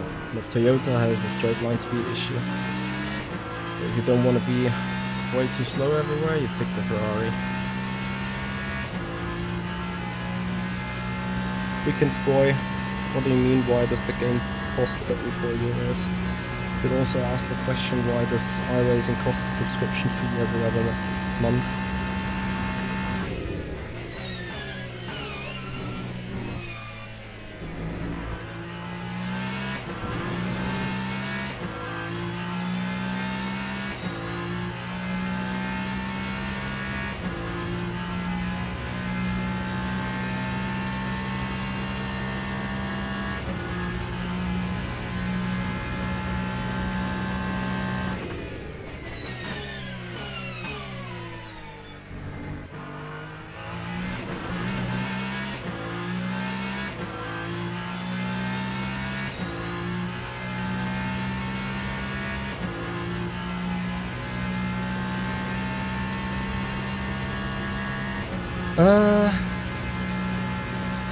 More reality, I agree with you. I really want the more Ultimate to take off and be a contender for iRacing.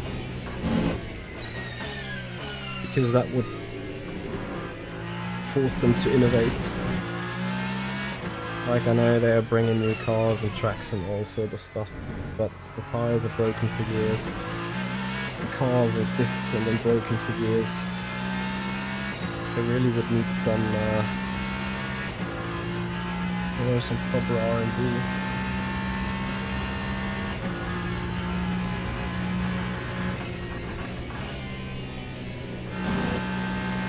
Or some proper hardcore change to like improve the product finally. Otherwise, a small sim that Le Mans Ultimate might be at the minute. Like, come and just get them. Oh, I'm really unlucky with the traffic now, though, to an extent.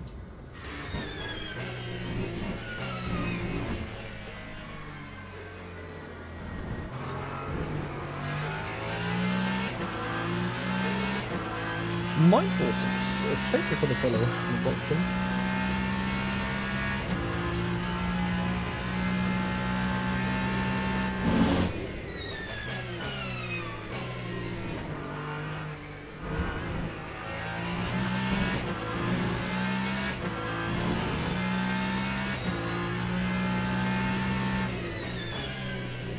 All the GTs and the Apex and the Rouge. Just about not.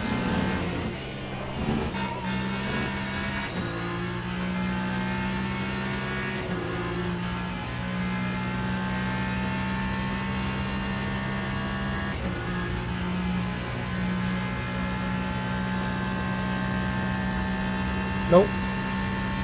Weekend boy, you do not need to own other content. It's like iRacing.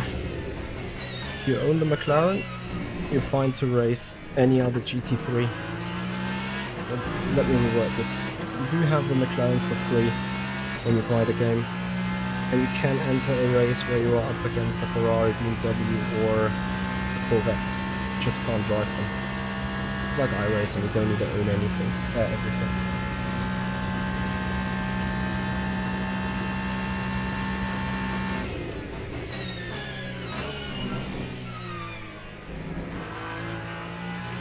So obviously, Aurelian back in the draft.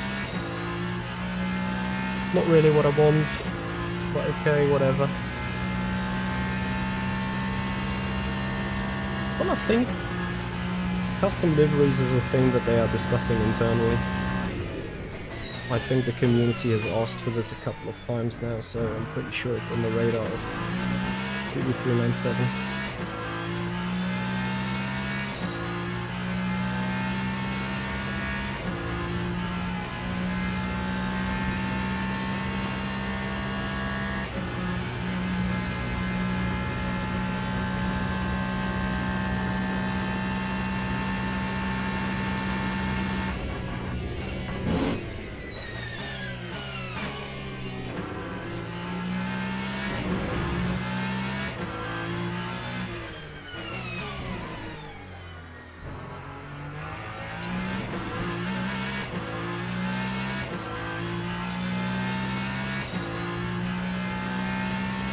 Brake force I always go maximum, maybe 95, and then brake bias I think slightly below 50%, like 49.5 or so.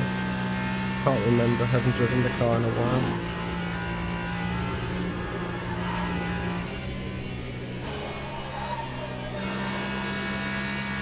I would appreciate not to get stuck behind the GT3 again, but I'm just about to, am I?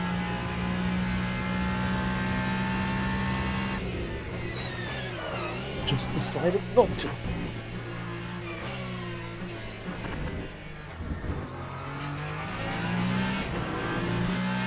Lots of risk taken. But I have to. Otherwise I got Aurelian again right in the rear ring, so you can save fuel, which is not what I want.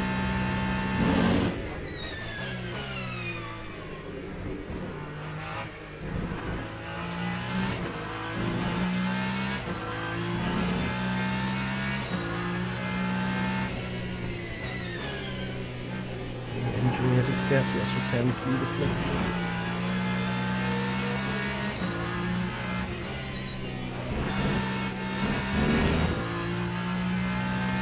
Invictus absolutely small code brown, but sometimes you just have to do this stuff right.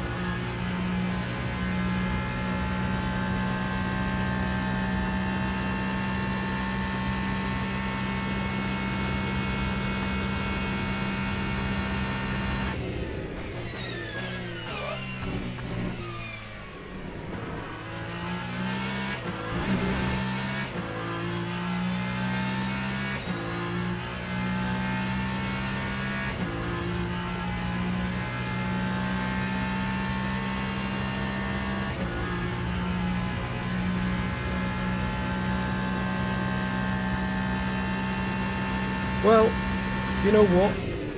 As much as we can compare iRacing with Le Mans Ultimate with any other thing, at the end of the day, if some product is great, it's always at the discretion of the community to make that platform a great platform, a well-used one and a well-liked one. We do not speak about the bugs here in Le Mans Ultimate that are still occurring. They are there. You can't neglect the fact. That is a true thing. But, and I think this is the important stuff, Le Mans Ultimate and Studio 397 are working their ass off to get these things sorted. Like, really sorted.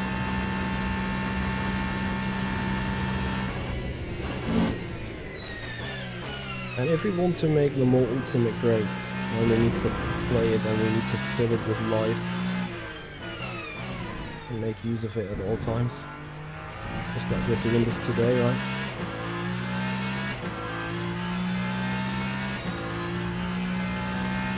Yeah, they have their pros and cons for sure. And it's absolutely right to embrace and acknowledge iRacing for special events and stuff.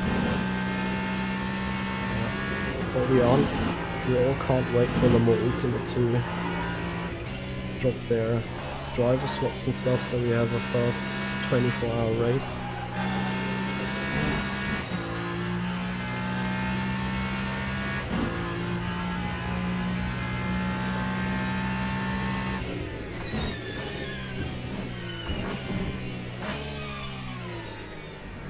Only slightly overcooked the chicken, I'm sorry.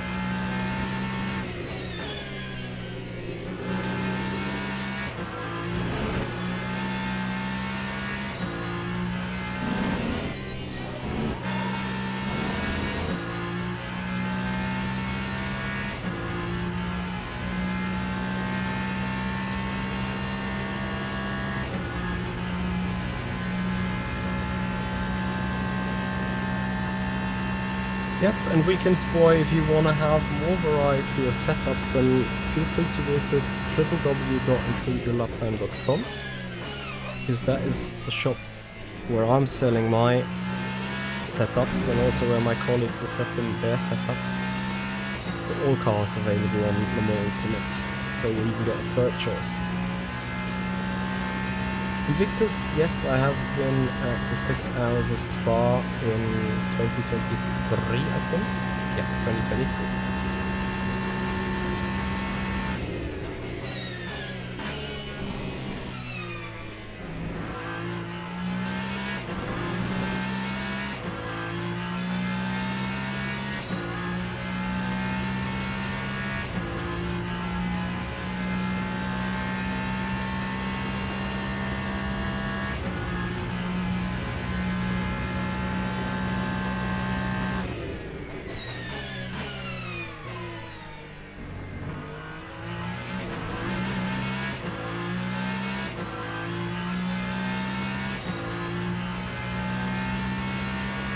Yeah, the very special event there because I was there with the Funval team.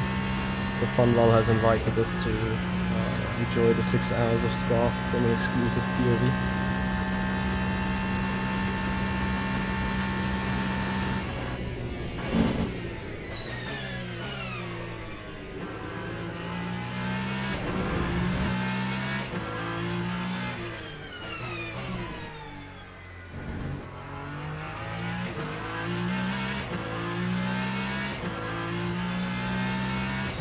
Ah, with the Porsche.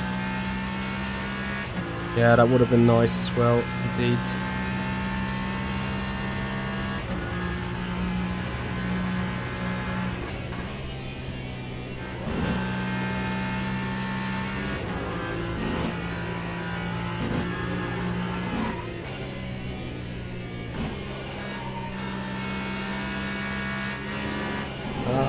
too quick.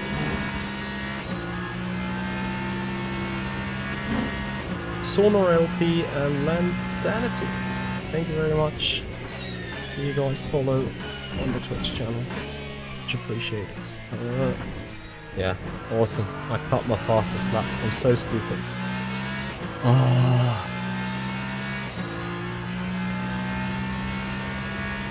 Not that it matters, but you know.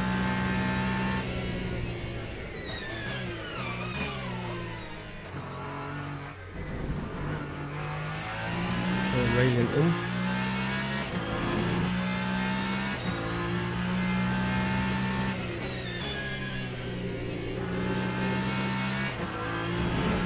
And me stupidly losing a second.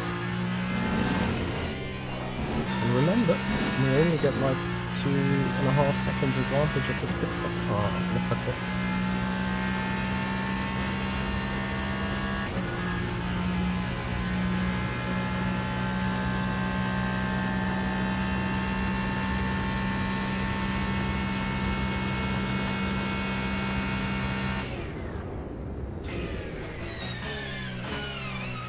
Tell you what, Aurelian is going to be closer on the exit than I want him to be.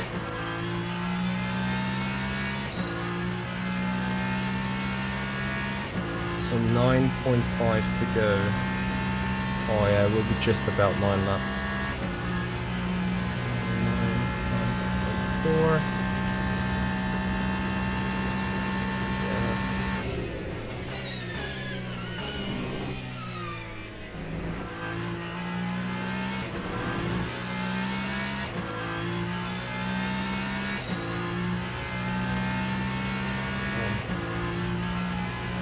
Just for safety reasons. Not Junzi. Thank you for the follow, Kim. Much appreciated the time. Okay, so am I going longest from everyone again? Everyone else in?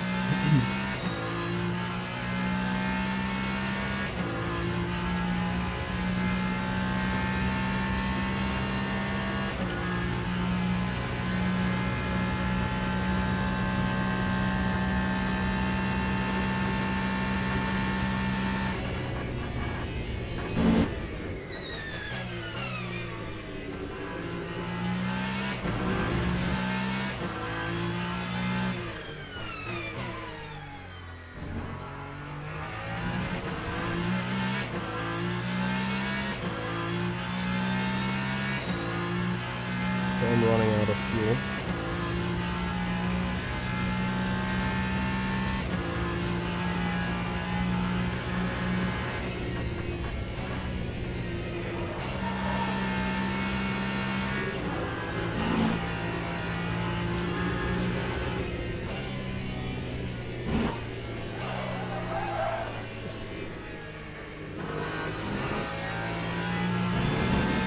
Wilco grounds, we love them. Just another stupid second thrown off.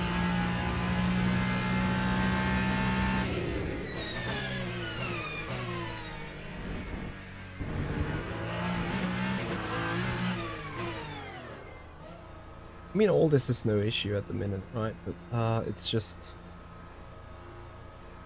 you know, slight imperfections, call it this.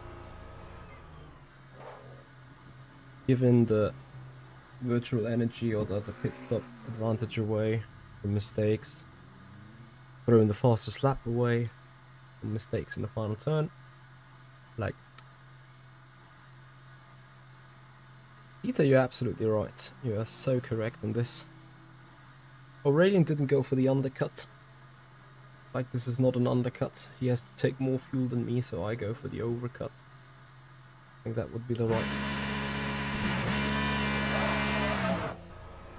way to judge it. Oh. How unlucky can you be? Me? Yes, absolutely. Loving it.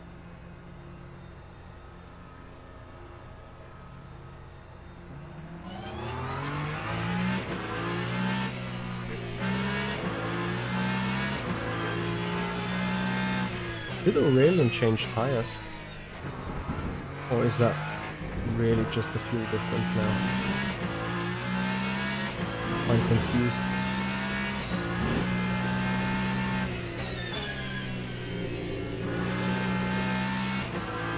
I guess the gap was a second and a half. Why would you change tires?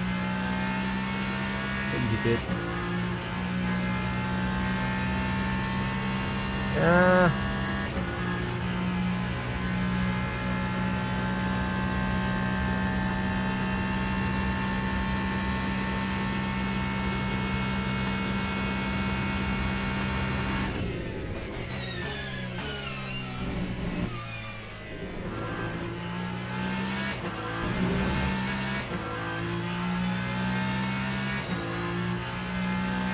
Yeah, he must have taken two, but I wouldn't know which side. Or a mistake on the outlet, which would be, that would be rare. That would be too, you know.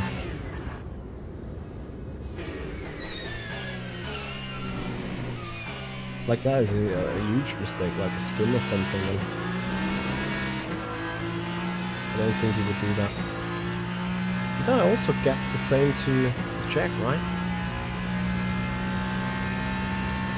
No, I don't know.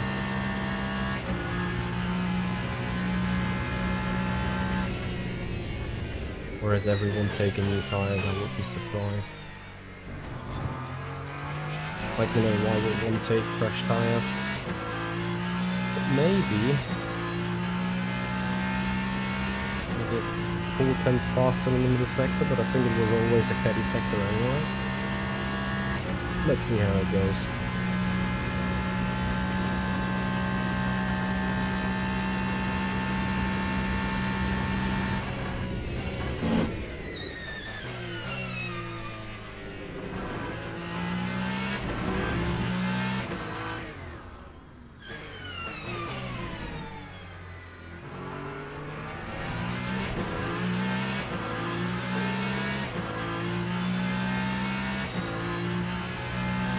That might be the mistake, that he started to do the repair, but then aborted it once he found out the mishap.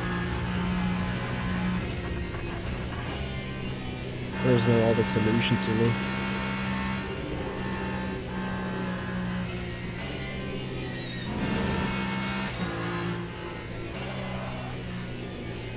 Okay, here on the outside there's no grip whatsoever. Absolutely lovely.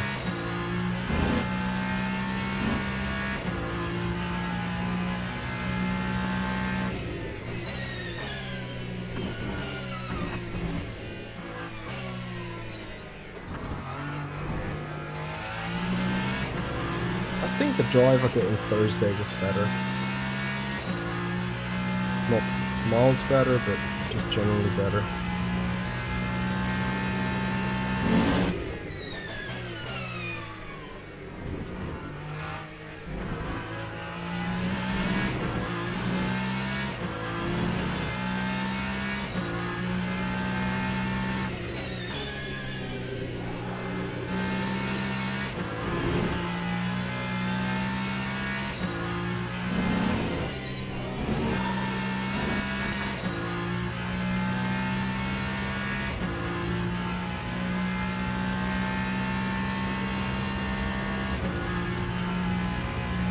Yeah, again guys, if you're new to the channel, if you love what you're seeing, and you appreciate the more ultimate content, please have a follow on Twitch, subscribe to the YouTube channel, give the YouTube stream a thumbs up, and enjoy the content with us. Tomorrow there will be an episode of live reactions to the more ultimate clips. On Wednesday there will be a short for you guys, and then Thursday, Friday, Saturday will be Virtual Dreams Championship, maybe some of the more ultimate in between that you can see. Spanky, thank you very much for your follow and welcome. Because obviously on Saturday we have Virtual Dreams Championship, 6 hours of Road America, and then on Sunday for 2 hours 40 of Le Mans in the VMS Pro Series.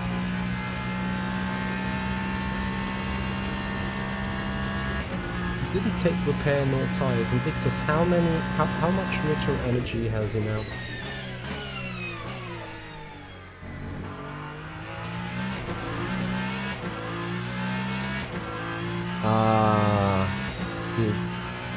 Okay, he overshot the pit block there. Those are the most insane time losses that you can have. 63, so he hasn't underfueled nor overfueled.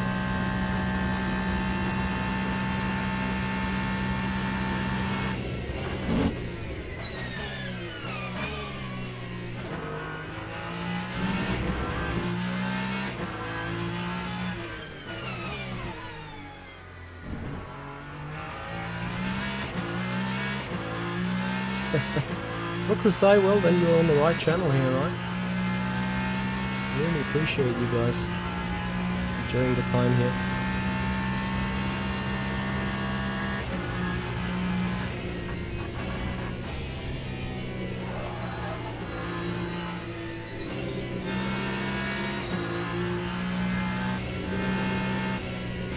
I think a slight balance issue with the rear, ever so slightly.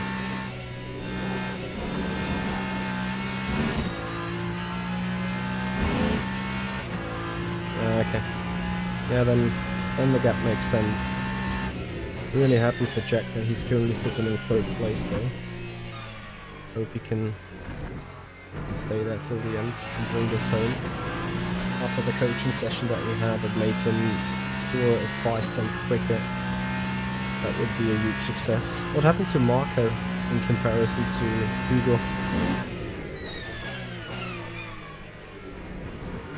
He was right in his rear wing at some point.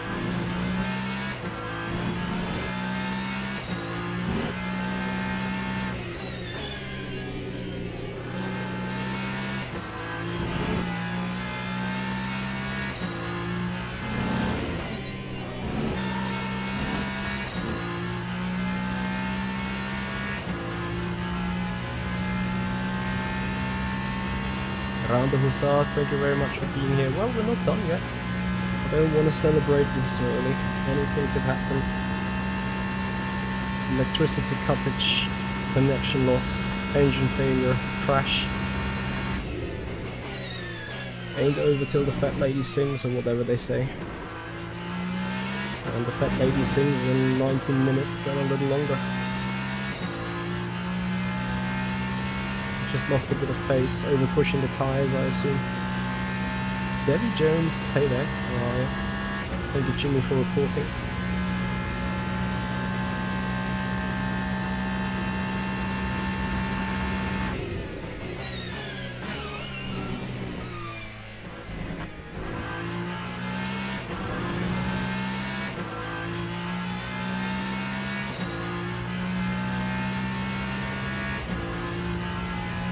The great thing about Le Mans as a racetrack here is like I have plenty of time to interact with you guys.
car balance is really nice. The only issue I'm having is a bit of oversteer. Oh, got to be kidding me. There's a bit of oversteeriness into fast turns. But apart from that, the car is brilliant.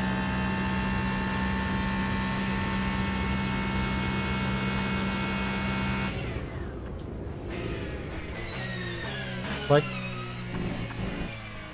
I'm really having a traffic issue. Don't get me wrong.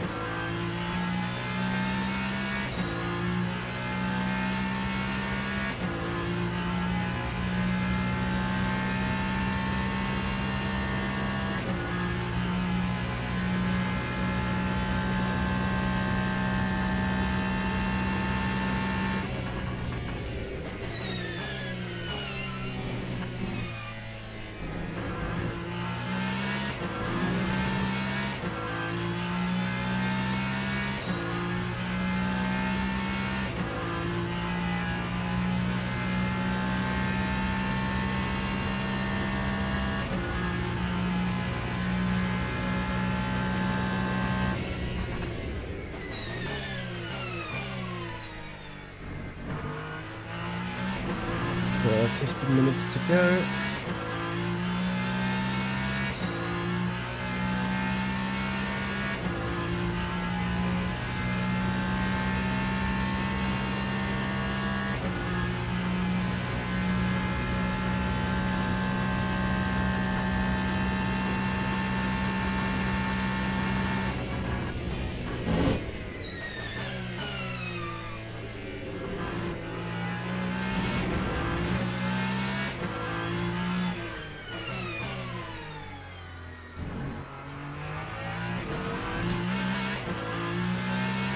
Man, you know, I've lost a second already on traffic in this lap. And I'm about just to lose another half a second here.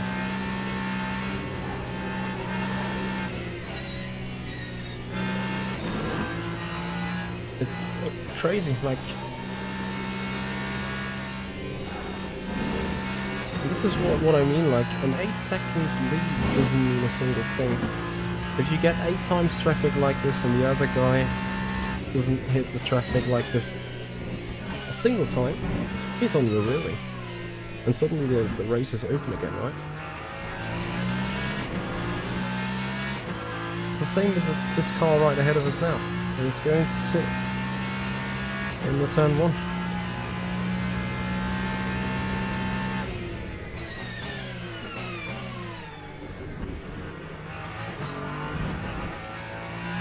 And yet it's another 6/10, and you see the gap came down from 8 seconds to 5.7. Now you can be like, hey G, why the fuck are you even complaining about this? Traffic gives and gets and whatnot. Yeah, it's just because in the last 4 laps I've been treated shit with the traffic. And Aurelian, no issue whatsoever.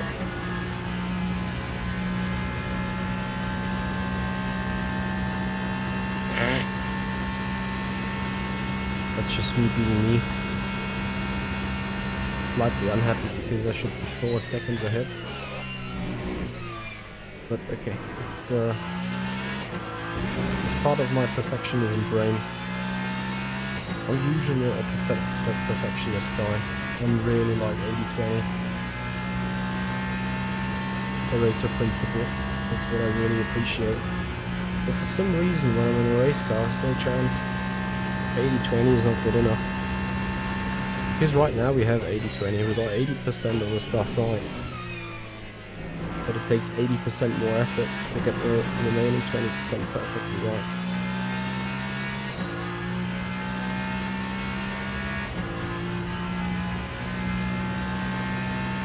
Maybe it's a winner's mindset to always strive for the optimum, but this is also dangerous for the mentality. Because if you do 10 or 11 races like this, where not everything goes right and you win a couple of them, but you don't win all of them, and if you would have just done things right, you would have won them all, haunts you a bit, you know.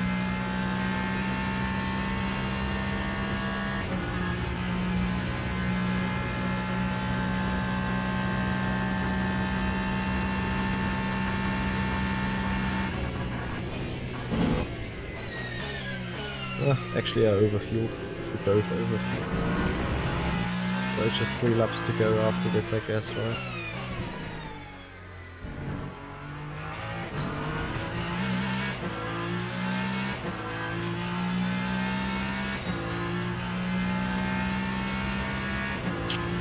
It's a good race, though. We're fine. We're sitting in a good spot.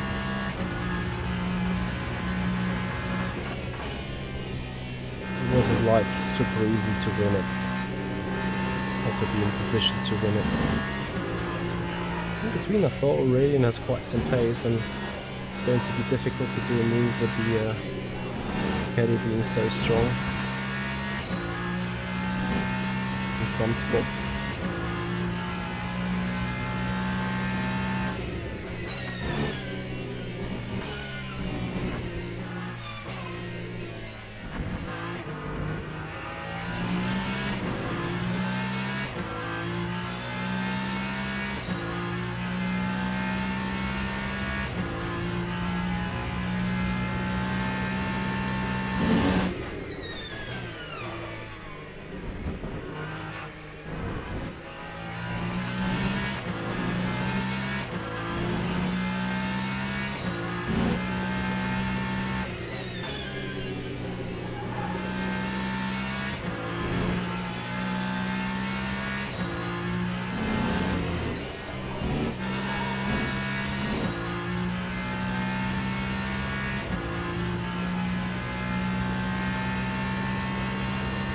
So, clear track ahead, chance for a fastest lap.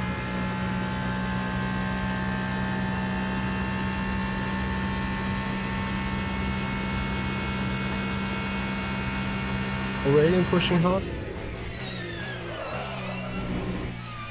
Or me pushing hard? No, you can't say I'm not pushing hard, right? Ah, that stupid curb.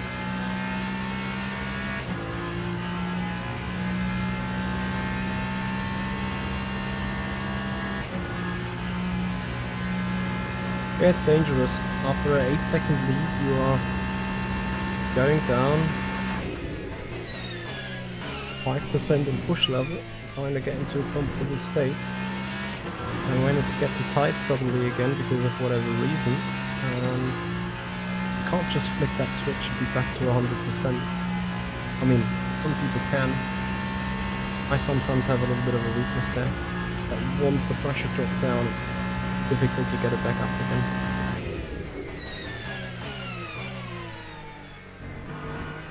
Pretty sure you guys are very much aware of what I'm talking about.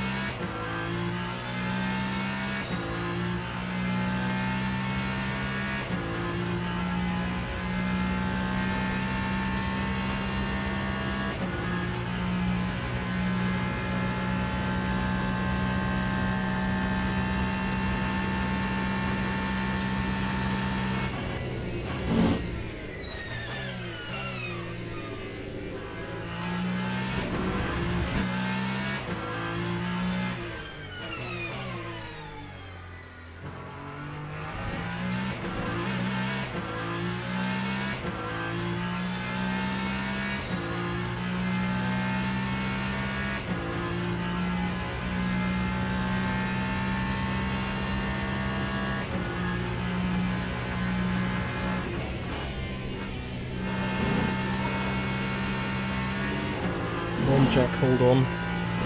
Just 2 more to go. I really would love to see him on the podium.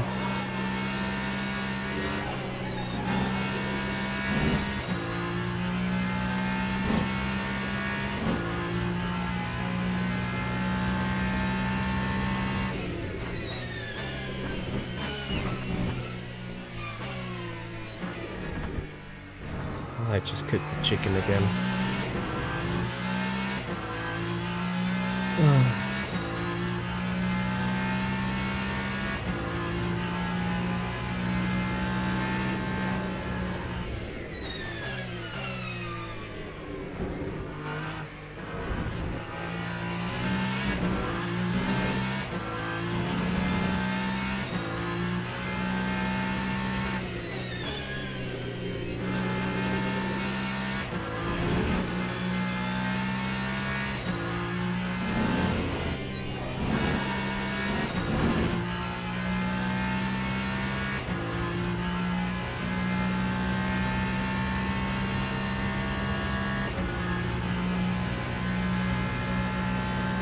Yeah. And it's the same with me sometimes. It's not like I'm dropping pace here at all or anything. It's just...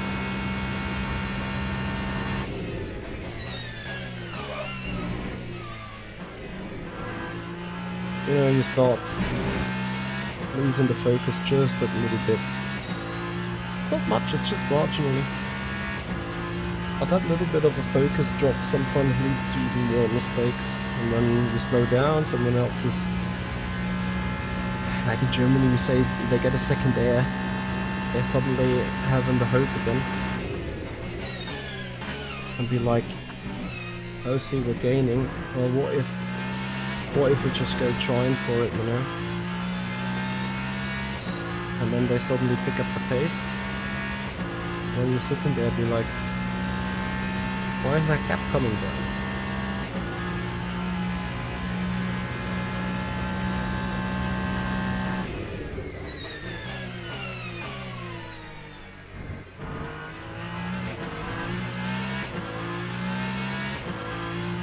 Yeah, second wind.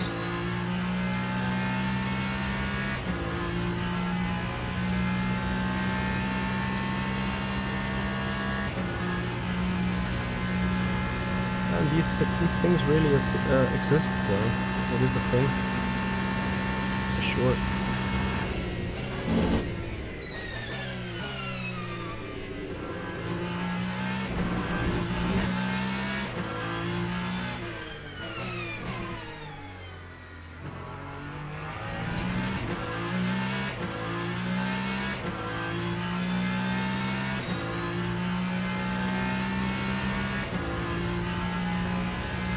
Traffic.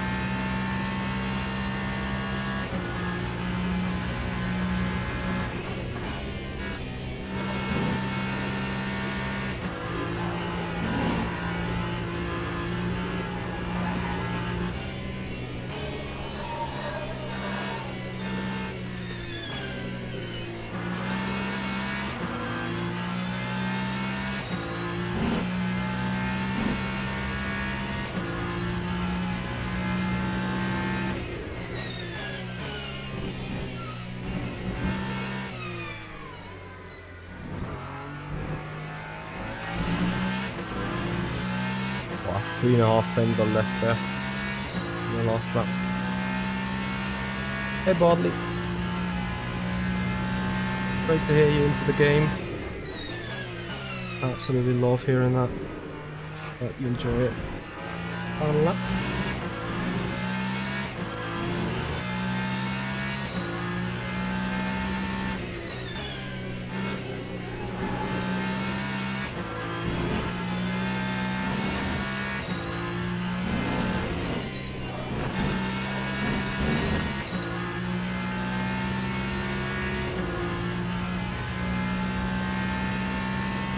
This time we really got screwed by some traffic too.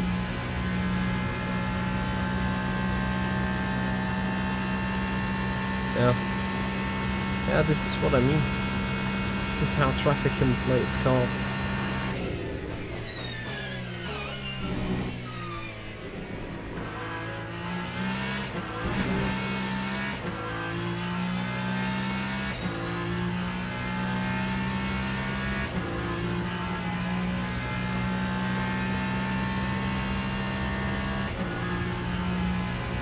Anyway, final lap this is.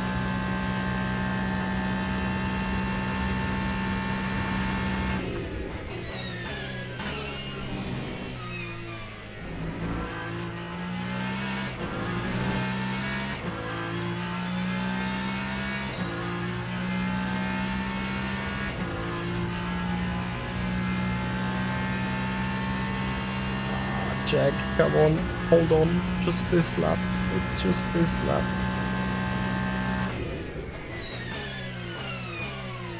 I can tell you exactly what's happening in Jack's mind right now. He'd be like, I drove so well for 2 hours now. Let's just not bin this. Let's just not bin this. And I think this is sadly exactly what's going to happen. Oh yeah, Hugo will go for a move.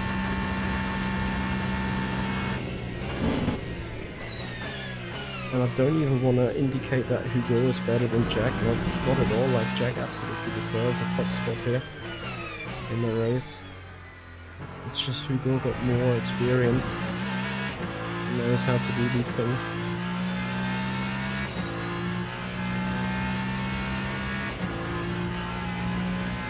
And it's really tight. But Jack should have this from here on. You know, there's hardly any overtaking spot left.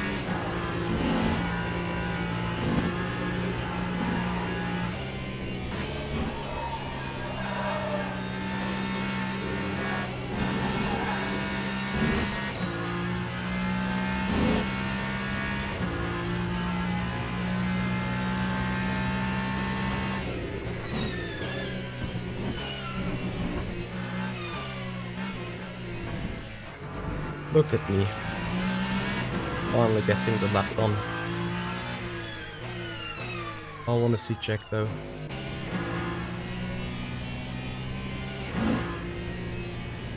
He'll make it. I think he'll make it. Good boy. Really happy for him. Really happy for him.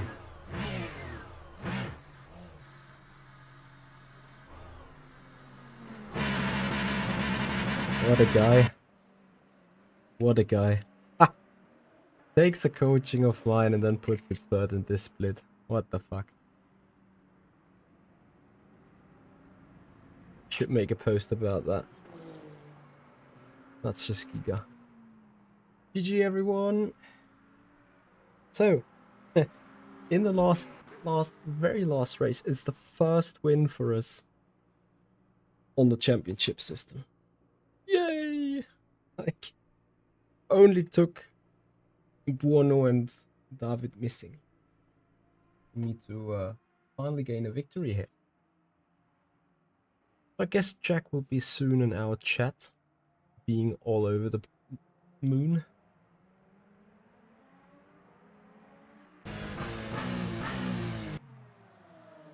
Queen P5 was 34.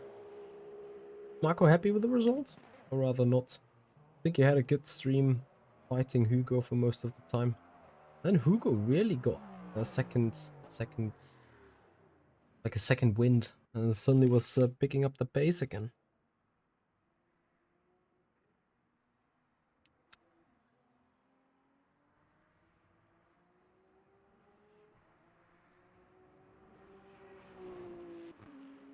Oh, really sorry for the hit.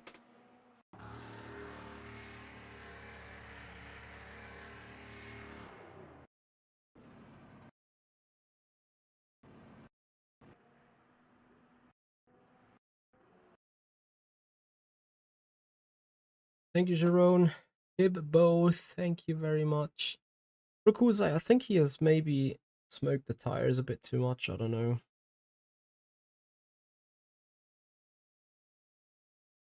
Anyway, waiting for the final result. It is the first time I'm winning a times4 rating thing, like with a pole and with a win. So we should finally get some plus 15, maybe plus 20 DR. Not that it matters, but it's going to be a bit for the ego.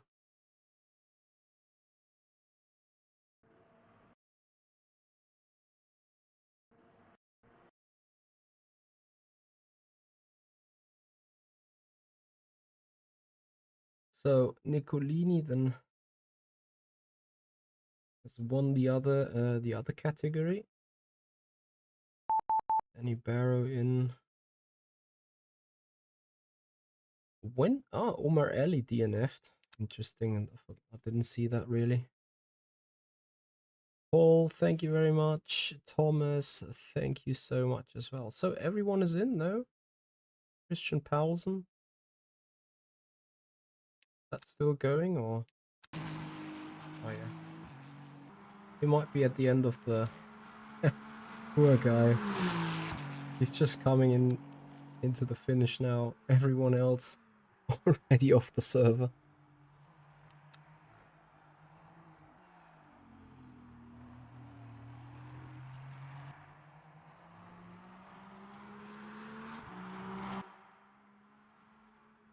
Right. So Christian Powell's on P5 in the GT3 category. Nice stuff. Right. Then we have a final quick look onto our race results, what that means. Our ratings, it won't mean anything really for the championship. I might even think that the second place from Thursday might be more value in points. We will see about this. 314. This is exactly what I mean. I had 324 for a second place in the first attempt, as you can see. Also, that's why I had with a second place plus 12% on the DR. Either way, it went the right way. Joachim Kauflitz, thank you very much for your sub on the YouTube channel. Much appreciated. Thank you very much for your support. All right, guys, that's it. That is championship standings in the end. Overall, Hania Sapti scored more points in the GT3s, even though that combined we just sit in 5th. But that's fine. Nothing to be worried about really. Overall, friends. Oof. Manufacturer, we lost out against Buono. Nationality. At least we've won the nationality one. This is good stuff. Well, was good fun. Our first online championship for us.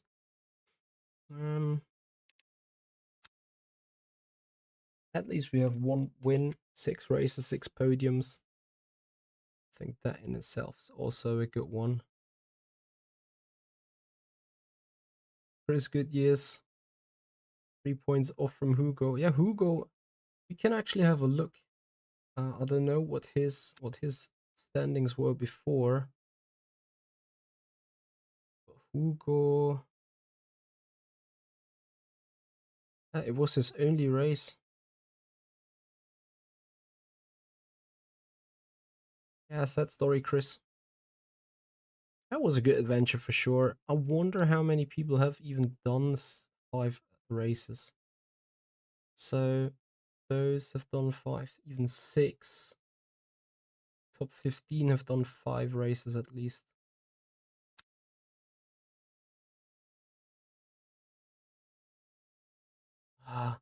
If you don't wait.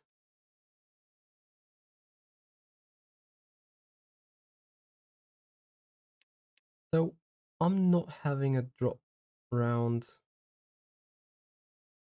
Someone else has a drop round. Despite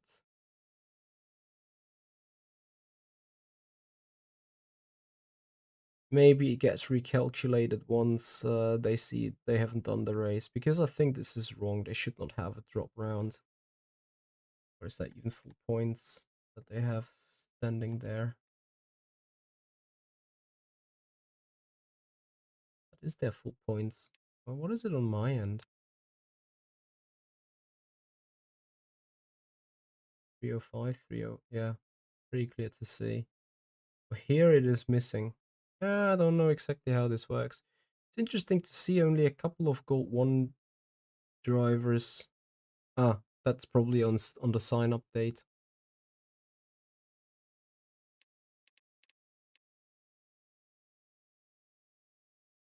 You mean if Volker is doing... Where's Volker sitting in this championship thing?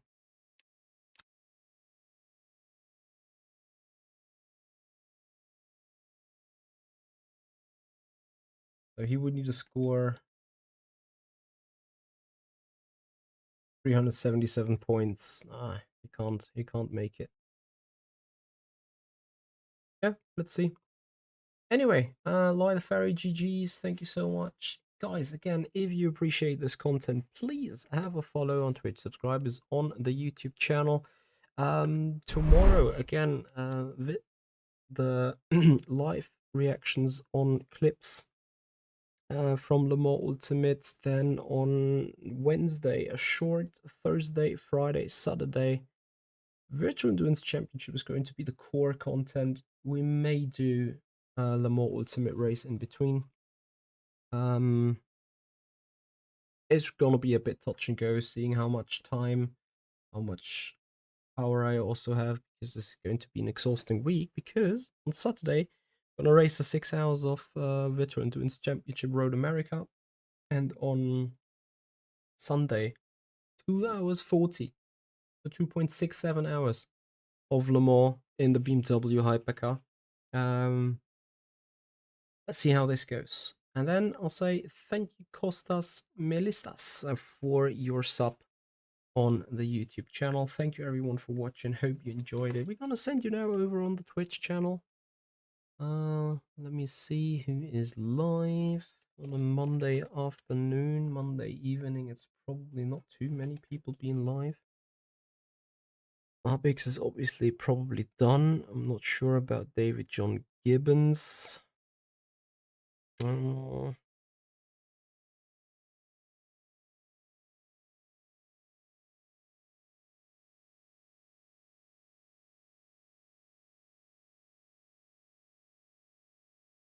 We're gonna give a rate to someone new who's doing the more ultimate at least. So check them out, give them a follow if you appreciate them, and have a good time, everyone. See you. Bye bye.